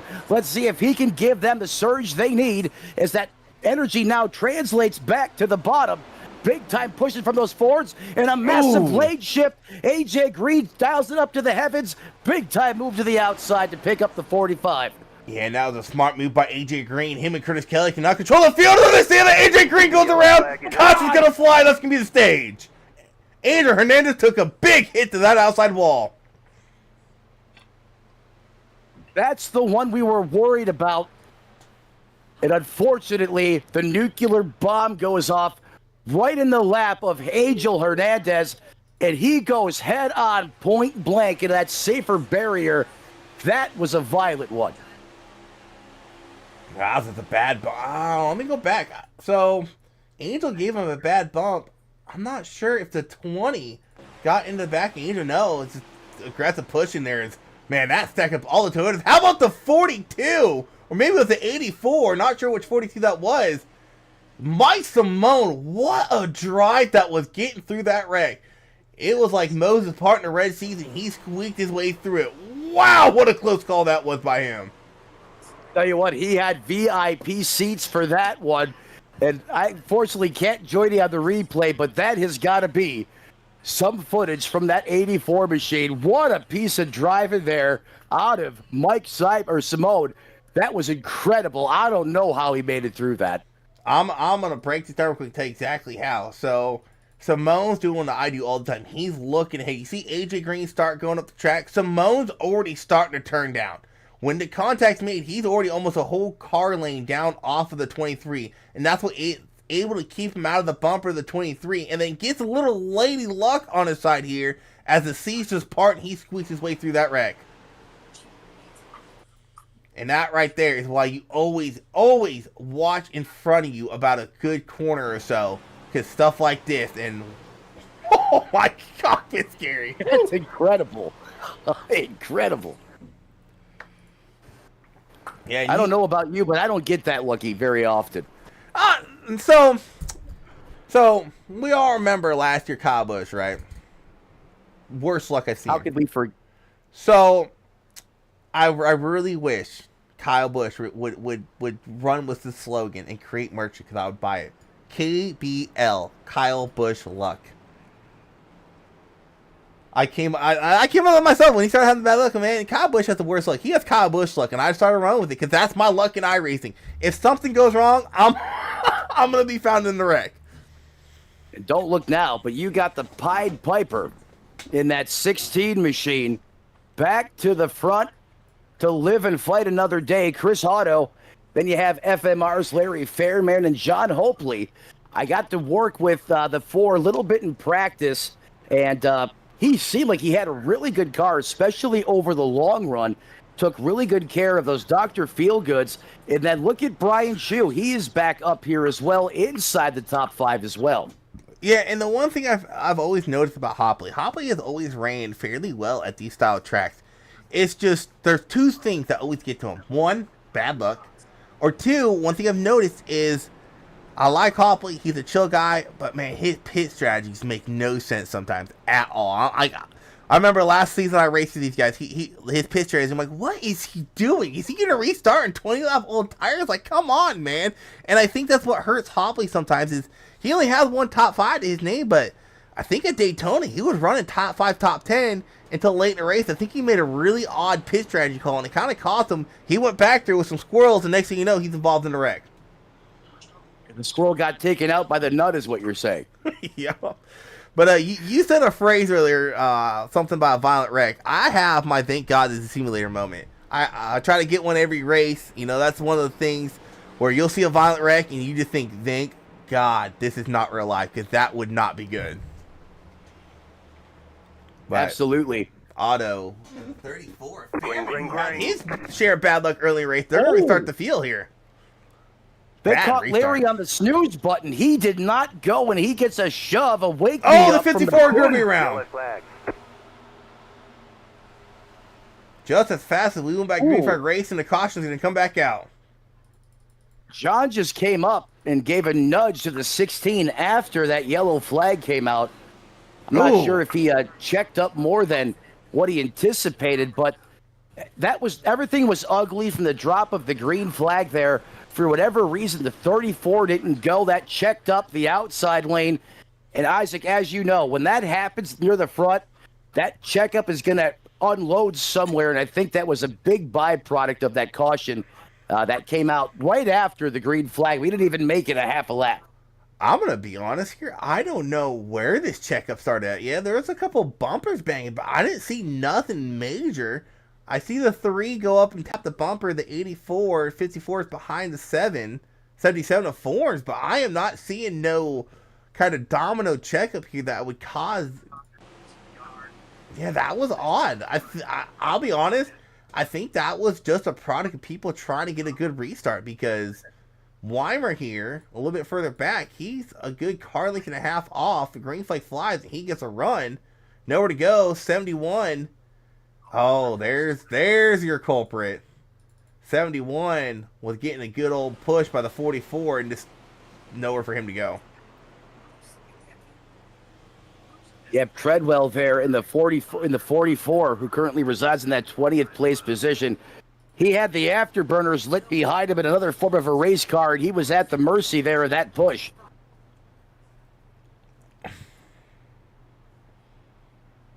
As he now takes it down pit road in that Ollie-sponsored Chevrolet, he locks it into his pit box. Is that still Isaac, a team? That's a great question, and to be honest, Oh, I no, haven't they even had are. a chance to. They ran the Green River whiskey scheme at Daytona with I think it was JJ Yaley, I think. How about old JJ Yaley out there still fighting the good fight? I didn't think we would see him back in competition, but you know, I admire the effort and just the will and to want to drive out there and race, as he's been at it for quite some time. I was more impressed on how well Junior Motorsports as a team did at Daytona. I mean, come on. I don't want to jinx him. I don't even want to talk about it, but that was truly spectacular what they were able to do. And it was almost like a feel good story. Like, yeah, it wasn't a win, but a top 10 for Junior. I come on. You almost felt like Dale Jr. driving that car with how much fanfare he got last weekend. Oh, you definitely felt it in the atmosphere. There was something different at the racetrack. I think the nostalgia of an Earnhardt having, a heavy, or being in that field, that stimulates something. There's a little extra in the air, if you will. And when Allgaier raced his way into that race, they earned it. You kind of felt that emotion. You could see it translates into the other people, the other drivers and teams out there on the racetrack. And that momentum just seemed to carry over the course of the race weekend. And I think that's why you see, Junior and JR Motorsports, starting to pursue a charter more aggressively, or at least it being into the conversation a lot more now than it has been versus, the last few years, to be quite honest with you. And I will say this. When NASCAR starts, I follow it quite a bit, right? I don't think I've ever followed Speed Week at Daytona as much as I did this last race since they got rid of the go or go homers. Like, when they got the charter system, that was like the last year I actually followed Speed Week. Ever since then, I'm like, okay, yeah, you might have a couple go home. But this was the first time in probably 10 plus years I actually, from qualifying to duels, I watched everything. I'll tell you what, now you're going spiritual status. I agree with you 100%. And a lot of that had to do, I want to see how Allgaier did, and I got a youngin that's a huge Corey LaJoie fan. He liked him last year in the 7. He still likes the 7, but when LaJoie races, that kid is getting all giddy and happy. When he wrecked, that kid had a complete heartbreak last week. I felt so bad for him. You know what? As long as you see a kid having that passion, I don't care who their drivers is. It doesn't matter to me at that point. As the green flag is back in the air, Chris Otto is ready for it, and he's going to bring it back to life here as these cars come roaring back here on both lanes, getting up to speed. Look at the restart here. Very odd look to the field. A lot of separation here at the front. Perhaps these drivers starting to dial back the intensity just a little bit. I will say this, so Chris Otto is in the danger zone. He's going to have Curtis Kelly and AJ Green right behind him. I would not be surprised to see these two guys go high here when they get linked up. Yeah, 90% of the time you get a restart there like Chris Otto did. Ooh. I mean, that is best case scenario. But here with the draft, I mean, you don't want to get left hanging, behind the race car here. I mean, they'll leave you in the dust. But the 6 comes up to the back and decides to push the 16, and they're going to help him out here and cut him a break. It's just now a 3-car tandem. Big wreck behind. Jackson Cardinal, Joey Maisel, Roberson, Percheski. A lot of drivers we were just talking about not that long ago. Percheski in that 62 machine, used and abused. Joey Mays in that one as well. Jackson Carr, some moderate damage there. Oh, the back of that race car is absolutely mutilated. That was weird. I think there was... I'm not sure what happened there. It looks like Solo got loose on the back. There's maybe a little bit of net code with him in the 42. I'm not sure. They go down the track and... Oh, what a hit the 43 took by the 71. Oh, you know it does. Oh, my. You said the back bumper was off. That right rear is disconnected. That did. 70. You piqued my interest so much on this one. I'm going manual mode here, and I'm going to rewind it on my end to take a look at this. So, oh, my. Oh, man. It was 180 plus to the right rear. Wow. It all started out with it was okay to 3-way gone wrong. They bump and touch. They take it down to the flatlands, and the 43 comes back up the racetrack like an RPG right in front of everyone at full speed. And oh, my God. Yeah, and nothing Jackson Carr did wrong. You saw the brakes and everything locked up there. He was trying to do everything he could to stay down below the racing surface, and that's just one of those products of super speedways. When they wreck and they start going up the track, there's just nowhere for them to go. No, this is not at any type of fault of cars. I mean, he's got it locked down, and like you said, the way these races go, he is hanging on for the ride helplessly right now, just praying somehow, some way, these cars that he makes it through, and oh my. I mean, the 71. He was going like literally 180 miles an hour to the face. I mean, he just looked up and seen Dale. He had no idea that was coming. He didn't even have a chance to react to it. That reminded me a lot of the Priest Larson wreck 2 years ago at Daytona, where he just annihilated Larson's door. And speaking of Priest, I swear, Priest is just, I guess, a Daytona crash test dummy for NASCAR, because he has been in some violent wrecks. He has... He got the big flip a couple years ago. He had the flip last week, and he had the wreck with Larson a couple years ago. And then, a lot of people forget this, he had a violent wreck when he was in the 37. That's right. He's like the modern-day Ryan Newman. If you remember, back in the late 90s, early 2000s, NASCAR actually, to the Gen 4 race cars, incorporated a Newman bar. Additional exactly, the Newman bar. The bar that saved his life in 2020. Life. Yep. The bar that was named after him from his wreck in the early 2000s saved his life in 2020. A lot of people don't realize that. He saved his own life from another wreck. You know, I remember watching that race, and the minute I seen it happen, I remembered the Newman bar, and I was like, oh, my God. I was watching the replay, and I'm sitting there with my wife, and I'm watching a replay, and it took a second for me for it to click. And once it clicked, I was like, oh my God, that was driver's side. I was like, oh, no. And then, like I was just quiet. I'm like, please let Newman be okay, because that looked bad. And miraculously, all the safety they put in these cars, all the stuff they have done, I think he had a brain bleed. That's the only thing he had, which is absolutely insane. You know, I will say this. The only time throughout the 20-plus years I've been watching NASCAR, have I ever seen the crowd, the producers, the commentary react in a similar manner to when we lost Dale Earnhardt Sr. at Daytona. And I was really worried there, because that's the only time I had ever seen that. But we all know Newman lived to walk out of the hospital with his children. and continues to compete a little bit today, but he owns that race car as well that he nearly lost his life in.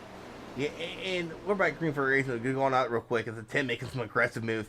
That was the first time I've ever watched a NASCAR race, and you could hear a pin drop while watching the TV. There was no sound, no commentators, no fans, nothing. And that's what really worried me. But you got to have hope. You got to have faith. Just like the 16 of Auto, is AJ Green gives him a big shot there on the back of that Camaro as they now lead the charge. Single file now all the way back through, I believe, the 41 of Curtis Kelly on the bottom lane is that outside line trying to get some mojo going. But all these cars single file now on the bottom. That's going to make it a tougher challenge. I think that's a Ford leading the high side of the racetrack, getting some help from Brian Chu in the 42. Yeah, and just over 40 to go. I'm looking at the lineup right now. There is not a lot of friends or alliances lined up. So right now, your friends are where you find them. With everyone's 32, out. 30, oh my God! And they're still piling in. Got to scrape my jaw off the broadcast floor here. Oh. Wait till you see this replay. Wow. He just took it. I happened to have the camera at the right spot as I was trying to lead your coverage, and I had that dead center, and I watched that whole thing unfold.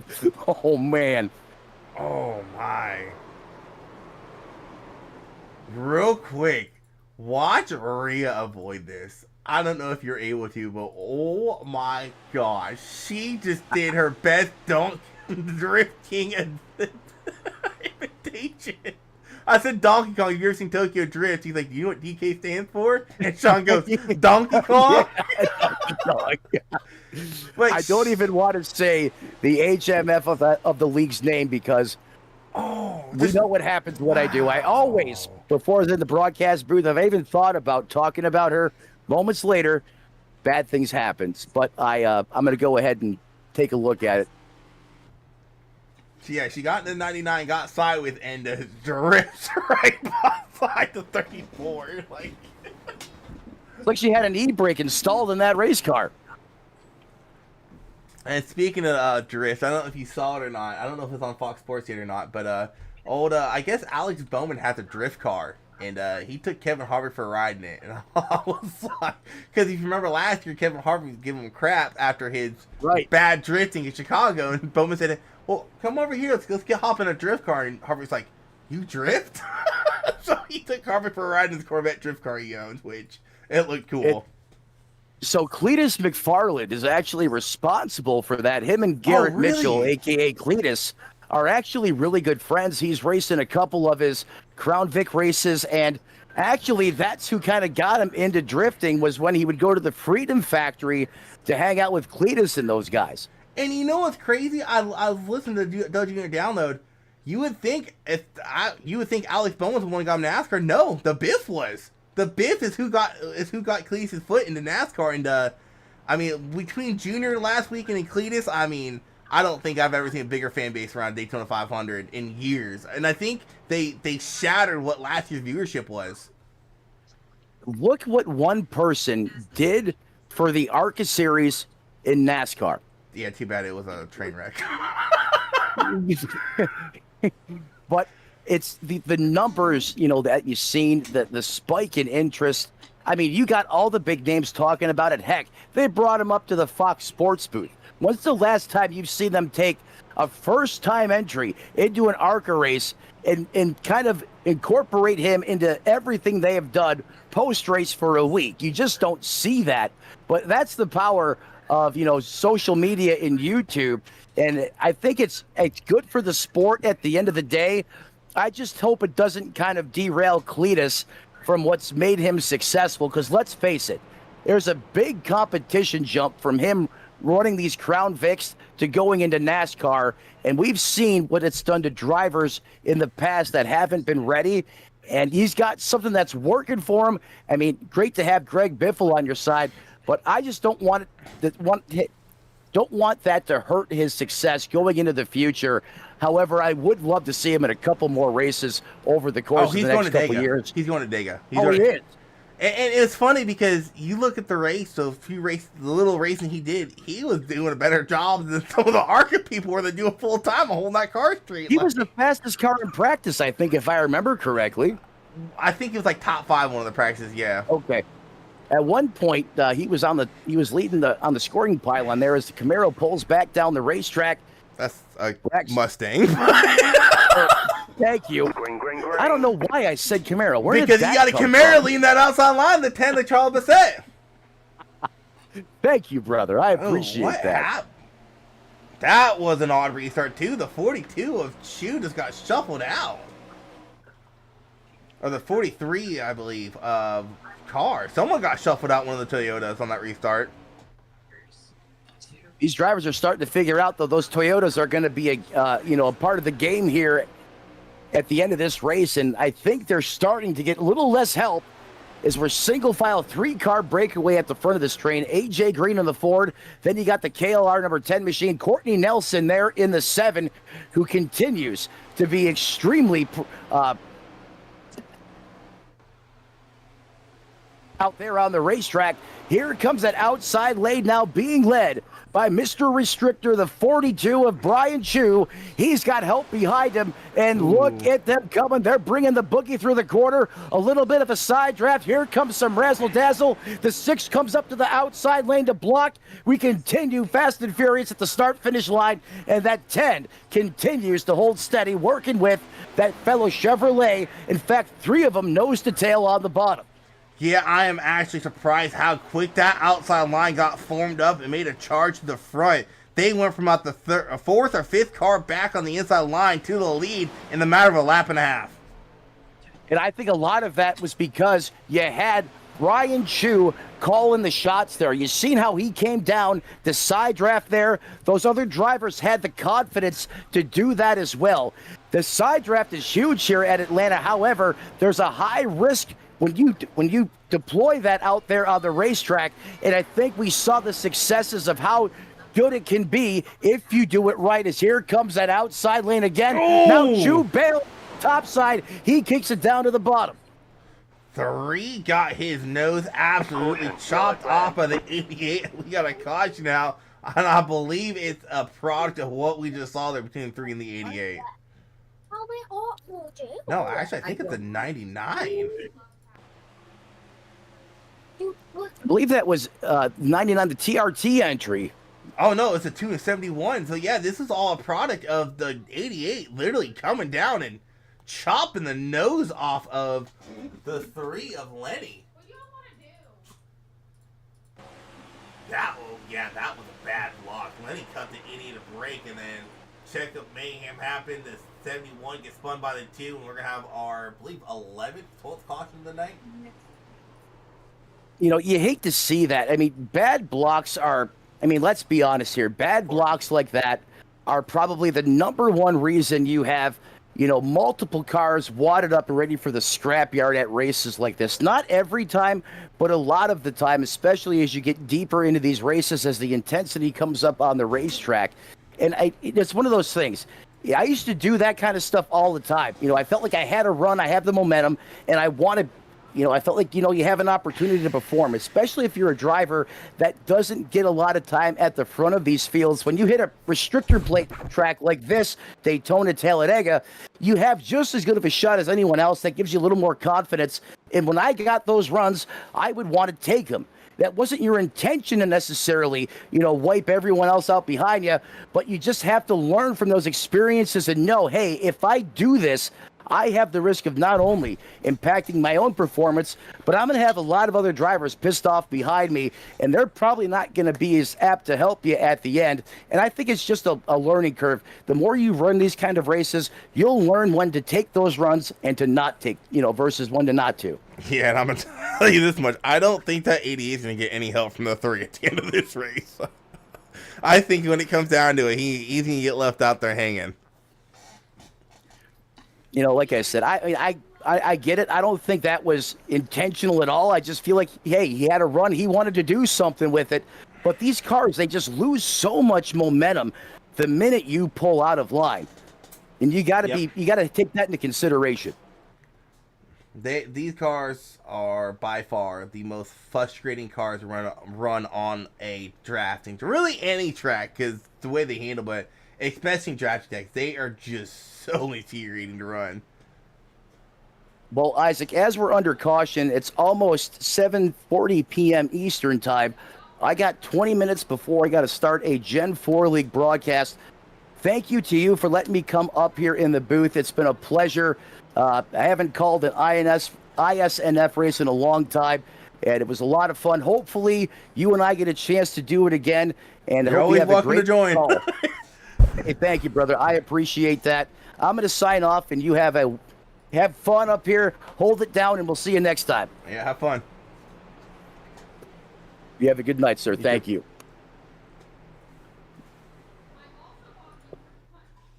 Hey, your producer locked the door. They won't let me out. That was Matty Mettler coming and joining the booth. That was pretty cool. I liked it. It was fun. But we're going to go back green flag racing. We're going to have 30 laps to go here on this restart. You're going to have Matty Forms, Brian Chu restarting on that front row. Josh Henderson, after that close call, he can restart P4 here.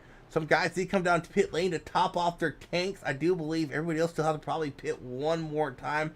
Not 100% sure, but that pace car's getting ready to dive down pit lane as we get ready to go back green flag racing here at Atlanta with 30 to go. Pace car dives on pit lane. Brian Chu's going to have the control here. Get that Geico restart zone. Green flag back in the air. Back underway we go here at Atlanta. Starting to see some people get a little bit squirrely. These restarts. Oh, close call there. Further on back.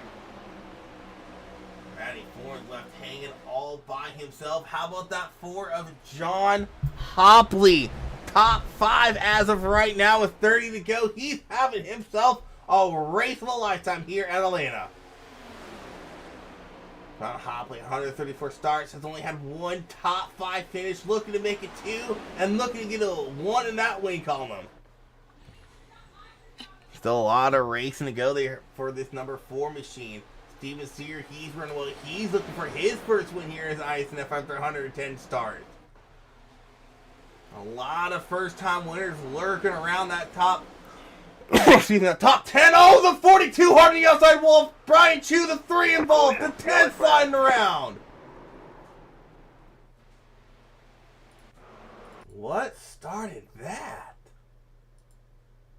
Is that the 42 or 84? That was the 84. Oh, just a bad push by the 3. Simone hard in the outside wall. See everyone trying to scatter, get through it. Sear makes it through. 62. Bercheski barely makes it through.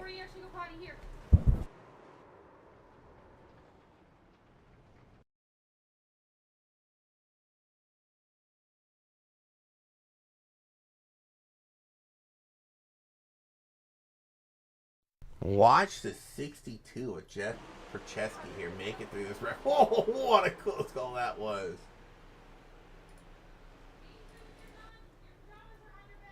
Alrighty. Well, let's see if he is in Discord. And excuse me.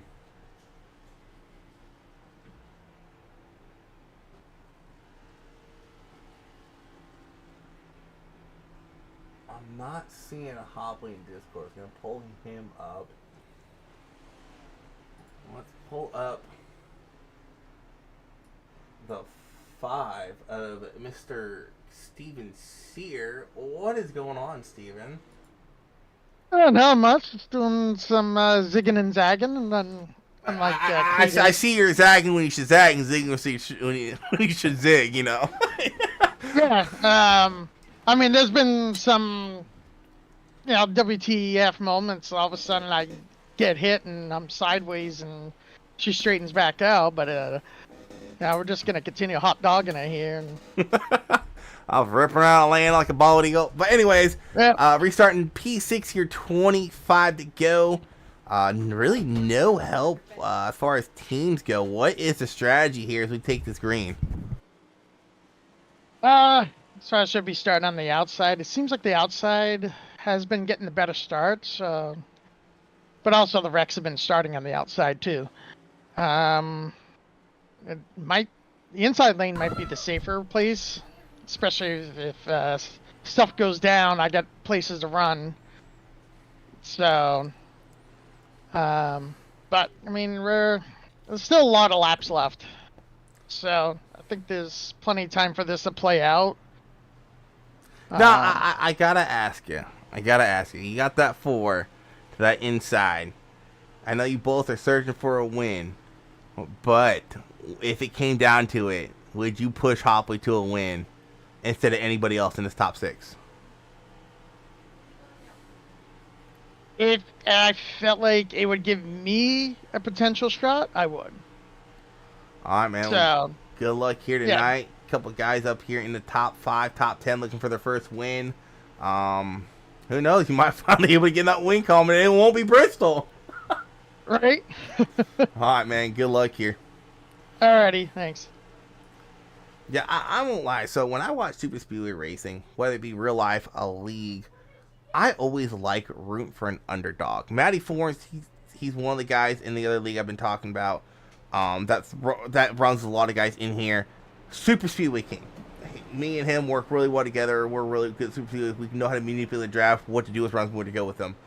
So I wouldn't say he's an underdog to win, but Hopley winning this race would be the underdog story of the league's history. Sear winning wouldn't be quite the same underdog story, but still would be a good feel underdog story.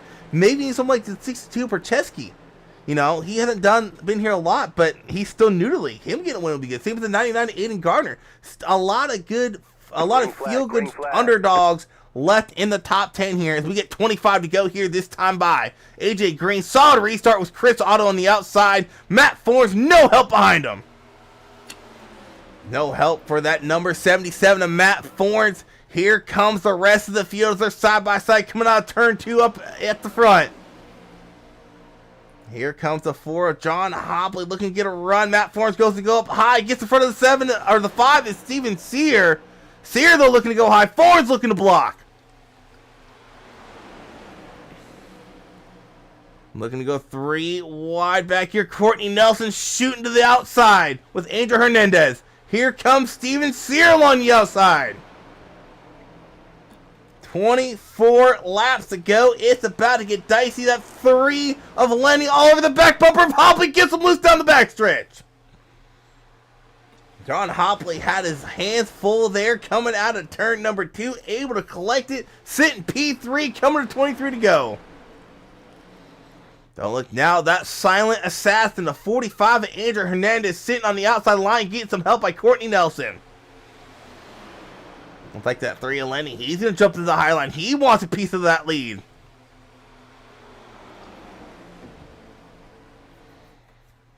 Right now, your friends are where you find them. Really no teams, no alliance, no friendships running near each other. You're just trying to find who you can work with at the end of this race with 22 to go this time by. 4 Hopley looking low at auto. Can't quite get it done. Going to look high. He's going to choose to stay behind Chris Otto. That outside line really not formed up, not making any ground. 6 of AJ Green still leading the way, and I am still shocked with how dominant Green has been the times he's ran here in Isnf with a goose egg in that win column, looking to finally get a 1.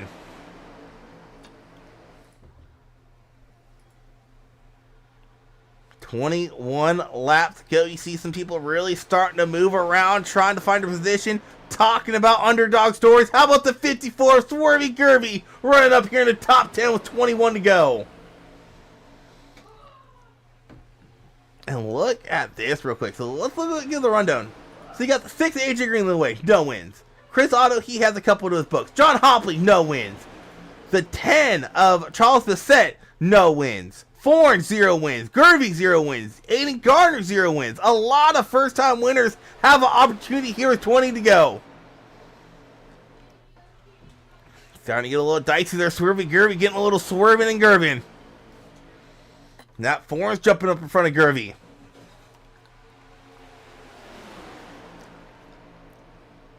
And I like what Hopley's doing here. Hopley is just riding it out in P3. He's not making no moves. He's not switching his lane. He's just riding it out until the final lap.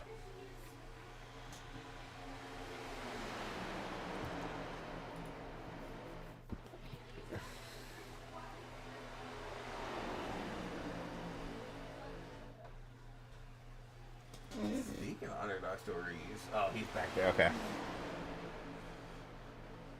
So 19 to go. Top 5. The single file out. Your first 2 wide action is back here with Matt Forth and Andrew Hernandez. But that outside line is just not going. I like Gervie and all, but he is not really someone I have known to be a solid pusher. And that's really hurting that outside line. Aiden Garner going up there and scraping the wall through 1 and 2. Whoops.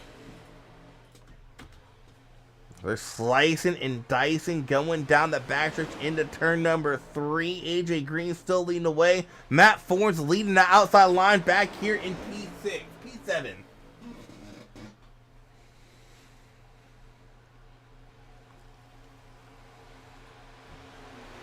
And it's getting to that time of the race to where really, if you're not, how should I phrase it? I would say it's hard to judge because how split up the field is right now with how far back the outside line is. But if you're not at least the 4th car in line, you got to start making moves to the front now.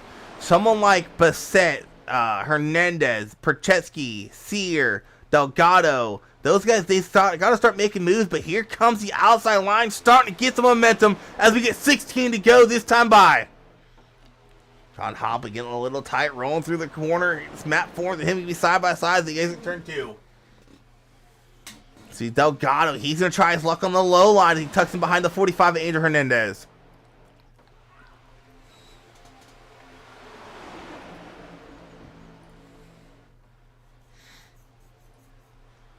$15 to go this time by here at Atlanta.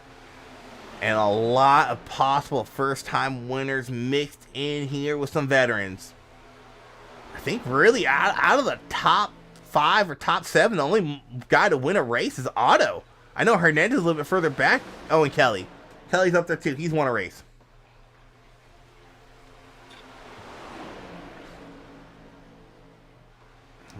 Ooh, letting it get a little loose. How about Danny Solo? Quiet night for him. He's up here in the mix. Oh, Matt Ford gets tight though on 1 and 2. Here comes Curtis Kelly inside of John Hopley. Looks like John Hopley might have left a hole there, and Curtis Kelly filled it. Now Hopley leaning outside line. They're crashing behind him. Big wreck happens here with 14 to go. Caution's going to fly.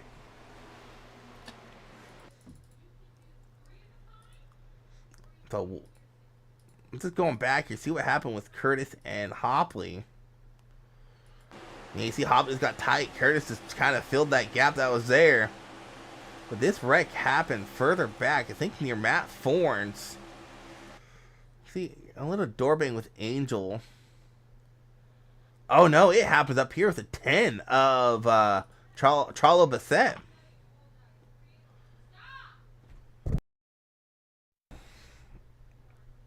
And that's what's one of the products where wrecks happen. They kind of happen forward. I mean, people who are in front of the wreck kind of get involved. You see Solo in order for him to go. Matt Ford's involved. Charles Bassett, who was involved in it, kind of got away with it. Scotch-free. Same with the 41 and Curtis Kelly. Should be interesting to see where they are scored at when we go back to live. Look at this mess back here.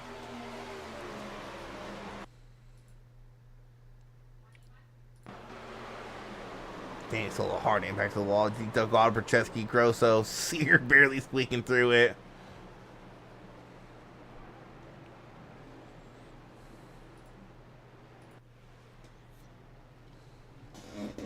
Where's your Zola? He had a fast pair left. No. I want to check something real quick. I've been seeing Jelly coming down pit lane a lot. Oh, wow. He has a lot of damage. I didn't really have that much damage. Alright.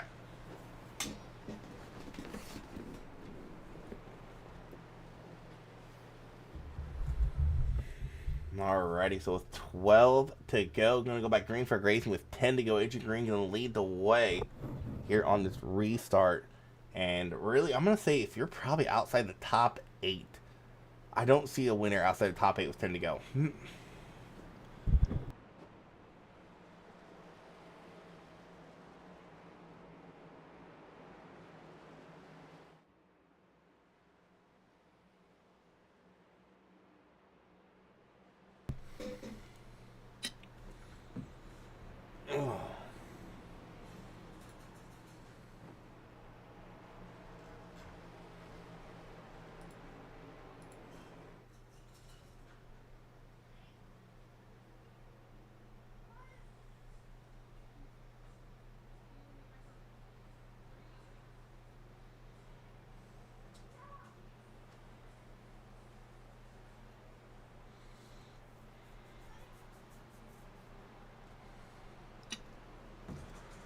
Alrighty. AJ Green, Chris Otto, Courtney Nelson, John Hopley going to be your front 2 rows here.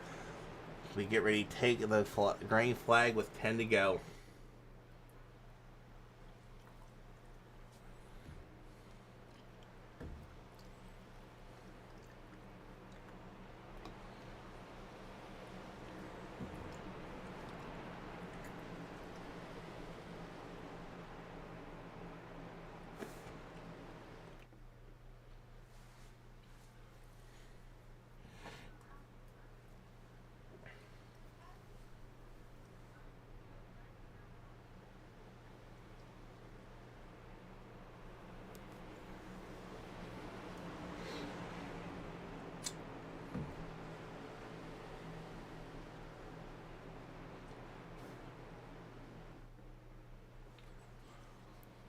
Alrighty.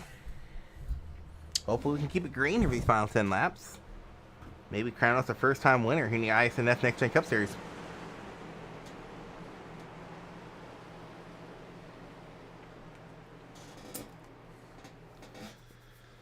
AJ Green approached that Geico restart done. Gonna hit that loud pedal. Green flag back out in the air. 10 to go here at Atlanta.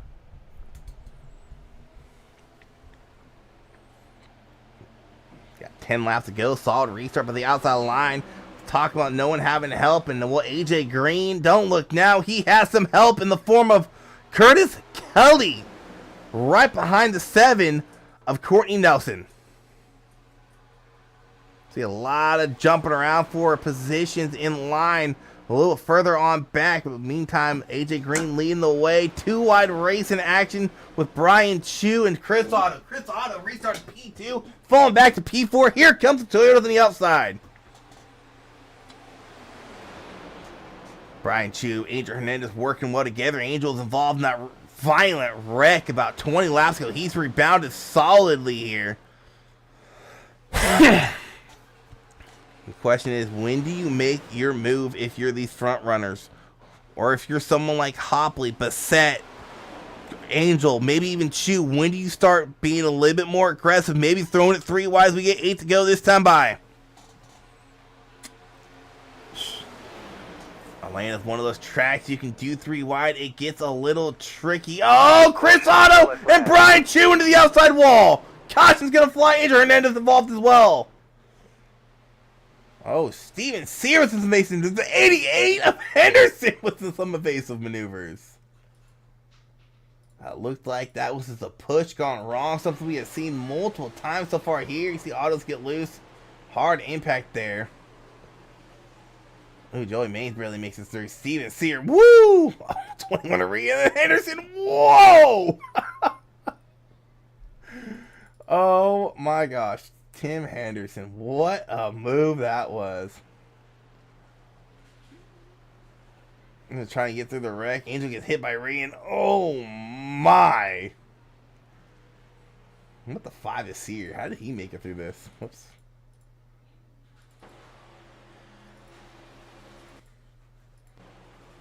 Oh, he's able to check up in time and make it through. Oh no, he has a close call right there.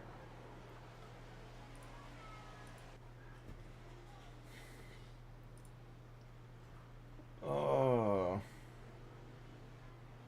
I know I saw him in chat. Where is he at? No?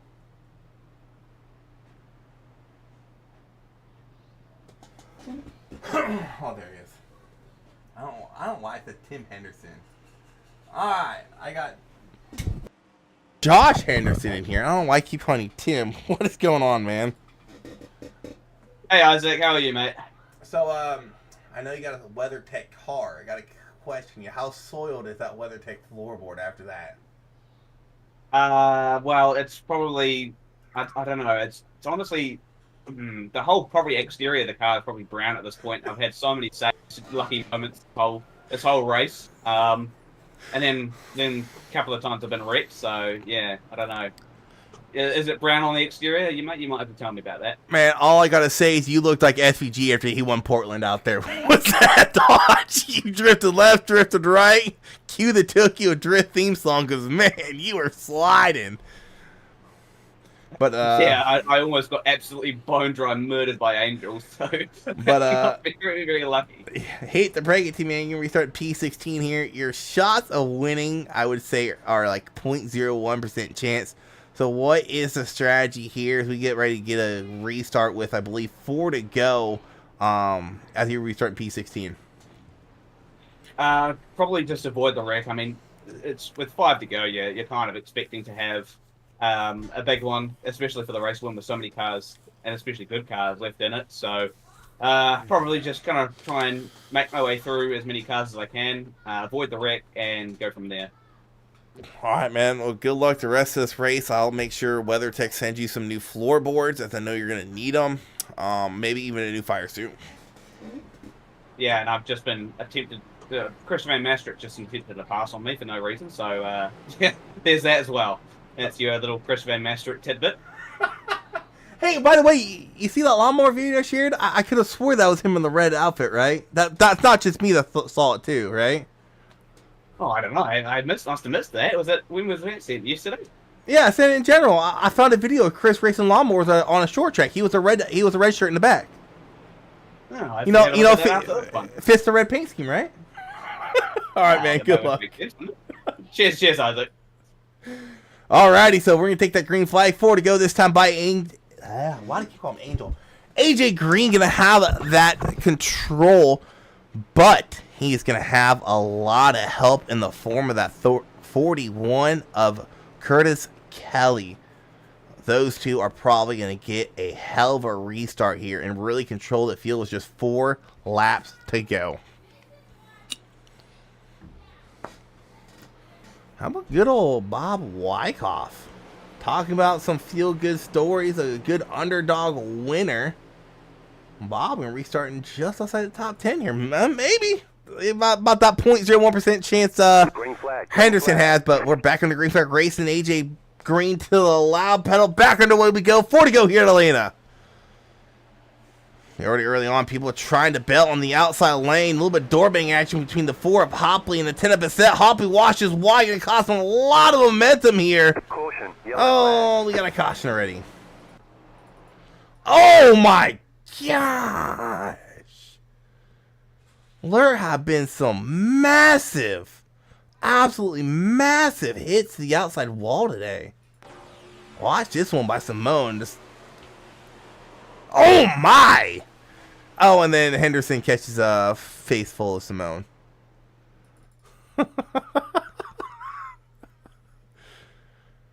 Alright, so what exactly happened? I think that was just tight race, and Bob might have washed up the track a little bit into the 42, and just watch this violent hit. Wham!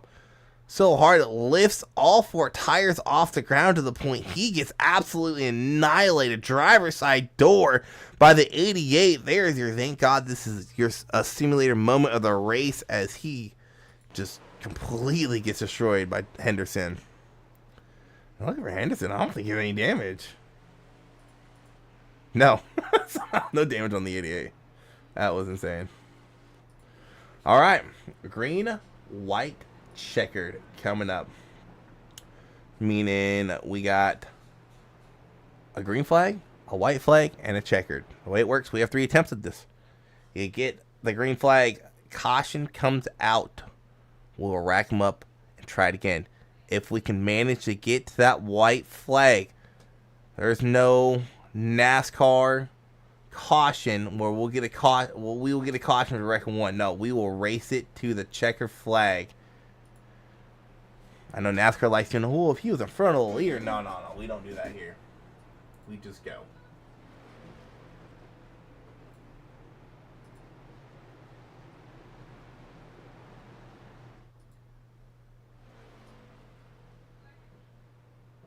I don't know.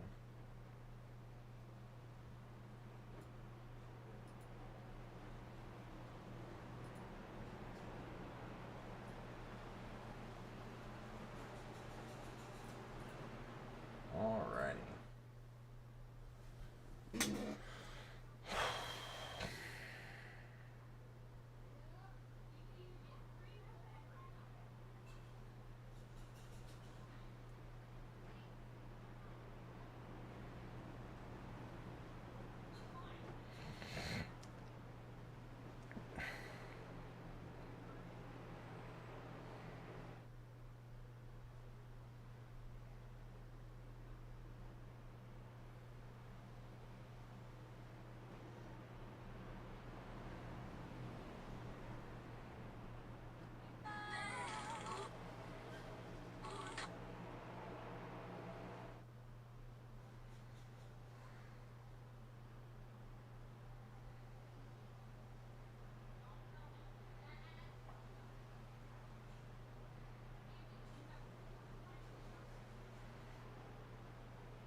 Alrighty.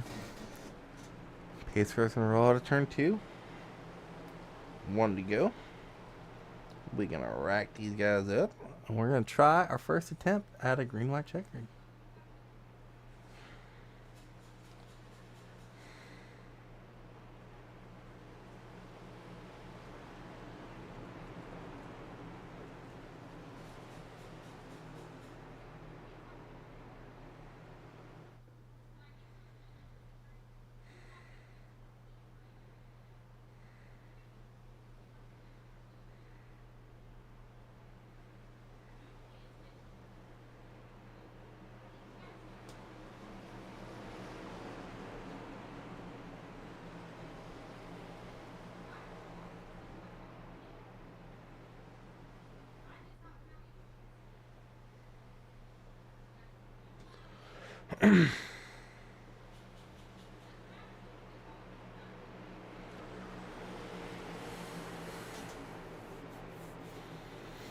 All right, AJ Green, Curtis Kelly, leading back to green here at Atlanta.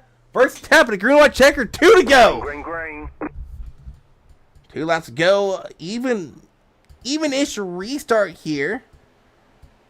That's AJ Green able to pull out to the lead, but he's going to try to go up and pick up his buddy Colin. I keep saying Colin.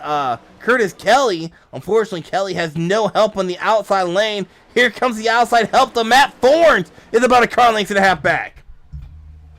2 laps to go. Really a lap and a half ago here in Atlanta. That duo has been controlling the field the majority of this race. AJ Green looking for win number 1 to come out of turn 4, looking to get that white flag. White flag in the air, 1 to go. Atlanta, they're wrecking behind a big time Matt Ford into the wall. Or not with the Matt Ford, I believe that was Courtney Nelson into the wall. Here comes Matt Ford. Can he get a run on both these guys? Curtis Kelly behind AJ Green does not look like he's going to leave his bumper. Matt Ford's looking to take the win away. No, but here comes Curtis Kelly to the outside. Matt Ford's looking to make a move off of turn 4. Ford's, Green, Kelly, who's going to get the win? It's going to be AJ Green finally collecting that first win here in Isnf. I thought that was Matt Forrest that smacked the outside wall, but that was actually the 7, I believe, of Courtney Nelson. A bad bump. Oh, my. What a hit. Oh, and Hopley took a hard hit, too. Oh, Swervy Gerby gets into it. But finally, AJ Green finally able to get that first win. Burn it down, AJ. Man, it has been long overdue.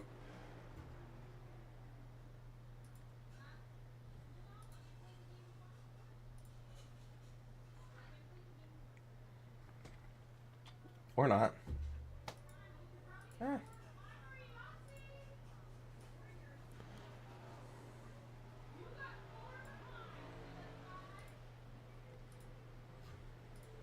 Alright, let me make sure. Oh no, Kelly got P3. Okay.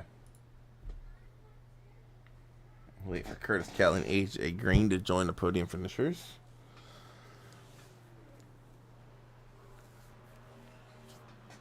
I don't know what Grosso's doing.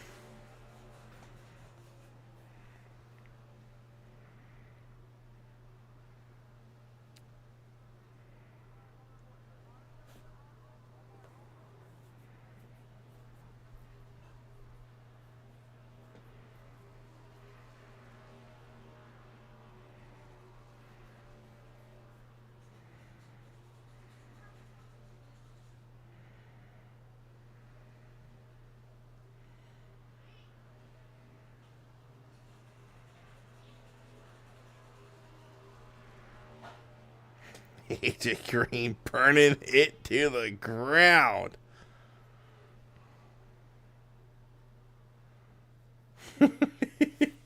Well, let's kick it off with our P3 finisher, Curtis Kelly. What is going on, man? Just a crazy race.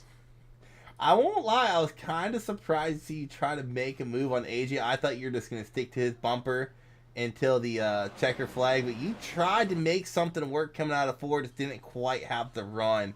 Still come across P3 here tonight.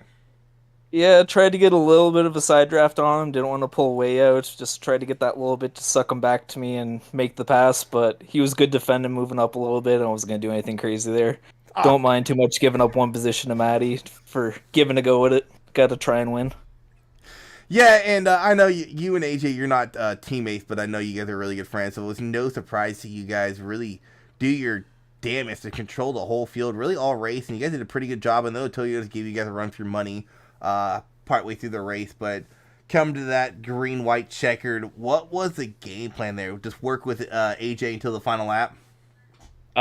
He definitely gave me the read on the start a little bit, like called it just after he went, kind of give me a better jump, that teammate work just so we can maybe get there. But I had to really side draft to get anything going. And luckily managed to get up to P2 and just push him around at the end. But really it's just a last lap dash, and you're trying to do what you can and not get caught up in people getting too impatient behind you.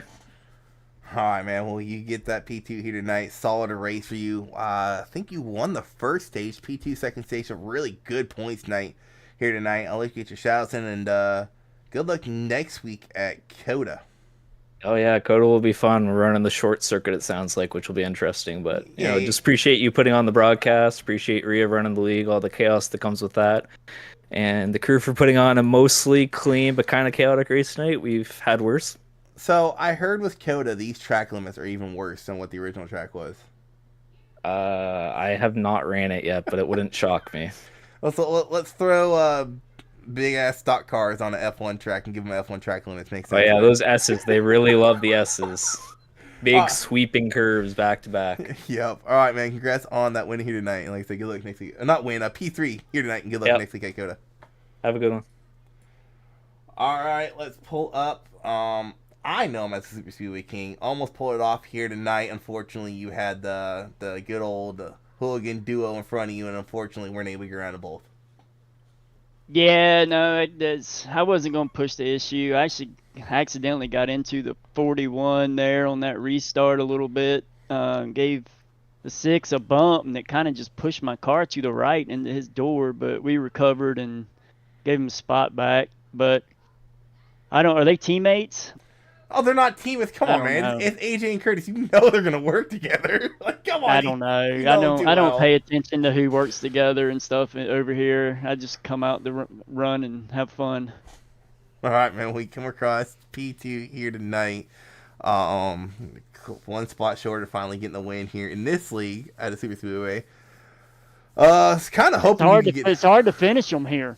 It's hard to pass here in general. Like this. It is. Well, I'm not looking forward to the race Wednesday, dude. This track sucks. I've learned a couple things. So I mean, you can pass, but it's sketchy. It's you're putting yourself and someone else in a bad spot every time you do it. So it is what it is. All right, man. Well, let's get your shout-outs in. Good luck Wednesday night, and congrats on that P2. Oh yeah, I'm just gonna give a shout out to Mama Rhea for letting me race over here. Jesus Christ. I'm going to kill you. Y'all have a good one. I'm going to kill you Wednesday, swear to God. All right, man. Congrats. Later. All right, next we'll pull up our winner, and I cannot believe I'm saying this. First time winning here in Isnf is, man, and it's not just because Super Speedway. You have been fast on a lot of different tracks. If I'm not mistaken, I think you got the win at Phoenix, taken away from the melon move. I think that was you that was running. I think that was you that was. I think that was you that's leading. Like, so it's not a lack of speed or lack of talent. It's just you have had like just bad luck, caution not fall your way, pit strategy not fall your way. Finally able to get that goose egg on in that win column and get a 1 there. And one thing I've noticed about league racing when it comes to wins, once you get that first one, it seems like they're easier to come by. Oh, yeah, definitely.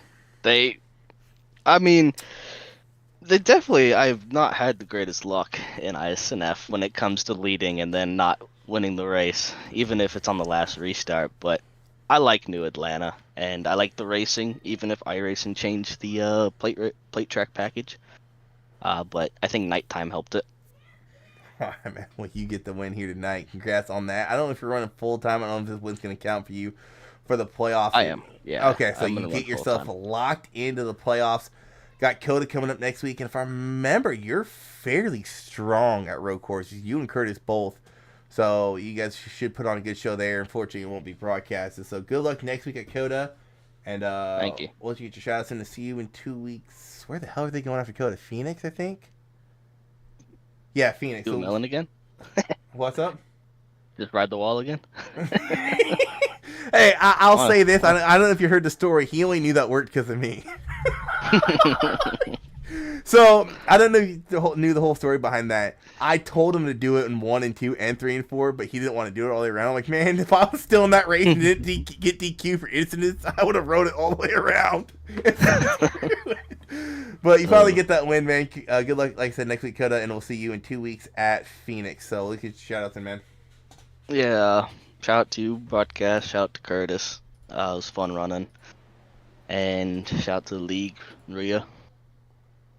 All right, man. Once again, congratulations finally getting that mulligan off your back. Thank you. All right, as we go through our official finishing lineup here today, AJ Green finally seeing that victory lane here in ISNF Cup Series. Matty Fuller finishing P2, and Curtis Kelly round out your podium finishers. Charlo Bassett. He can get himself a nice top 5 along with Jeff Perchetsky. Lenny Schnebels, Aiden Garner, Danny Solo, Christian Delgado, Bob Wyckoff rounds out your top 10. Josh Henderson, after catching a race car to the face and doing some Tokyo drifts, he'll come across P11. Angel Hernandez, 12th. Chris Van Master, 13th. 13th, Jeff Weimer, Joey Maines, your top 15. Larry Fairman, 16th. Michael Swervey Gerby, 17th. Rhea Ferris coming across the line in P number 18. We go on to P19. That's going to be Steven Sear. I think the broadcast Chris Motti got in there. He's going to fall back to 19th. So looking solid at the end. Joshua Grosso come across your final top 20 finisher. John Hopley, man, what a story that would have been had he been able to get the win here tonight. Running top 3, 15 to go. Fortunately, gets caught up in some racing to fall back to 21st. Charles Roberson, Courtney Nelson, Mike Iskandar, and Mike Simone. Right at your top 25. Going on to P26, you got Chris Otto is looking solid early in the race. He gets caught up in a wreck. Brian Chu, the super speedway madman, he's going to cross 27th. Michael Everhart, I think he caught everything but the race car here tonight. He's going to come across 28th. Going on 29th, you got Brian Treadwell and Zach Bucher around at your top 30. Tony Frey, 31st. Our pole sitter, Jackson Carr, unfortunately, going to fall to 32nd. Shane Posey, 33rd. Fabricio Lamena, I think I said that right. If I didn't, I am sorry, my guy. 34th, Davey Hendricks, 35th. Jared McCauley has about the same amount of luck as Corey LaJoy does here at Atlanta. He catches the wall to the face twice, going to unfortunately fall to 36th. Sean McDonald, 37th. Shane Griffin, 38th. And Matt Metler did not start the race, but he did come up here and join us in the booth. He'll finish that in P39. So that will round out tonight's race. Like I said, next week it is not broadcasted, but they will be racing. They will be going to Coda, the new layout. Road course racing should be interesting to see what happens there, what the point standings will look like when we come back in 2 weeks at Phoenix. At Phoenix, I thought I hated that track. I've actually started running pretty well there. And if I'm not mistaken, we will not be using a dog leg there, so that might make some really interesting racing going through the dog leg. We'll cover that in 2 weeks at Phoenix. In the meantime, you guys stay safe. Have a good week. Have a good 2 weeks. We'll catch you all in 2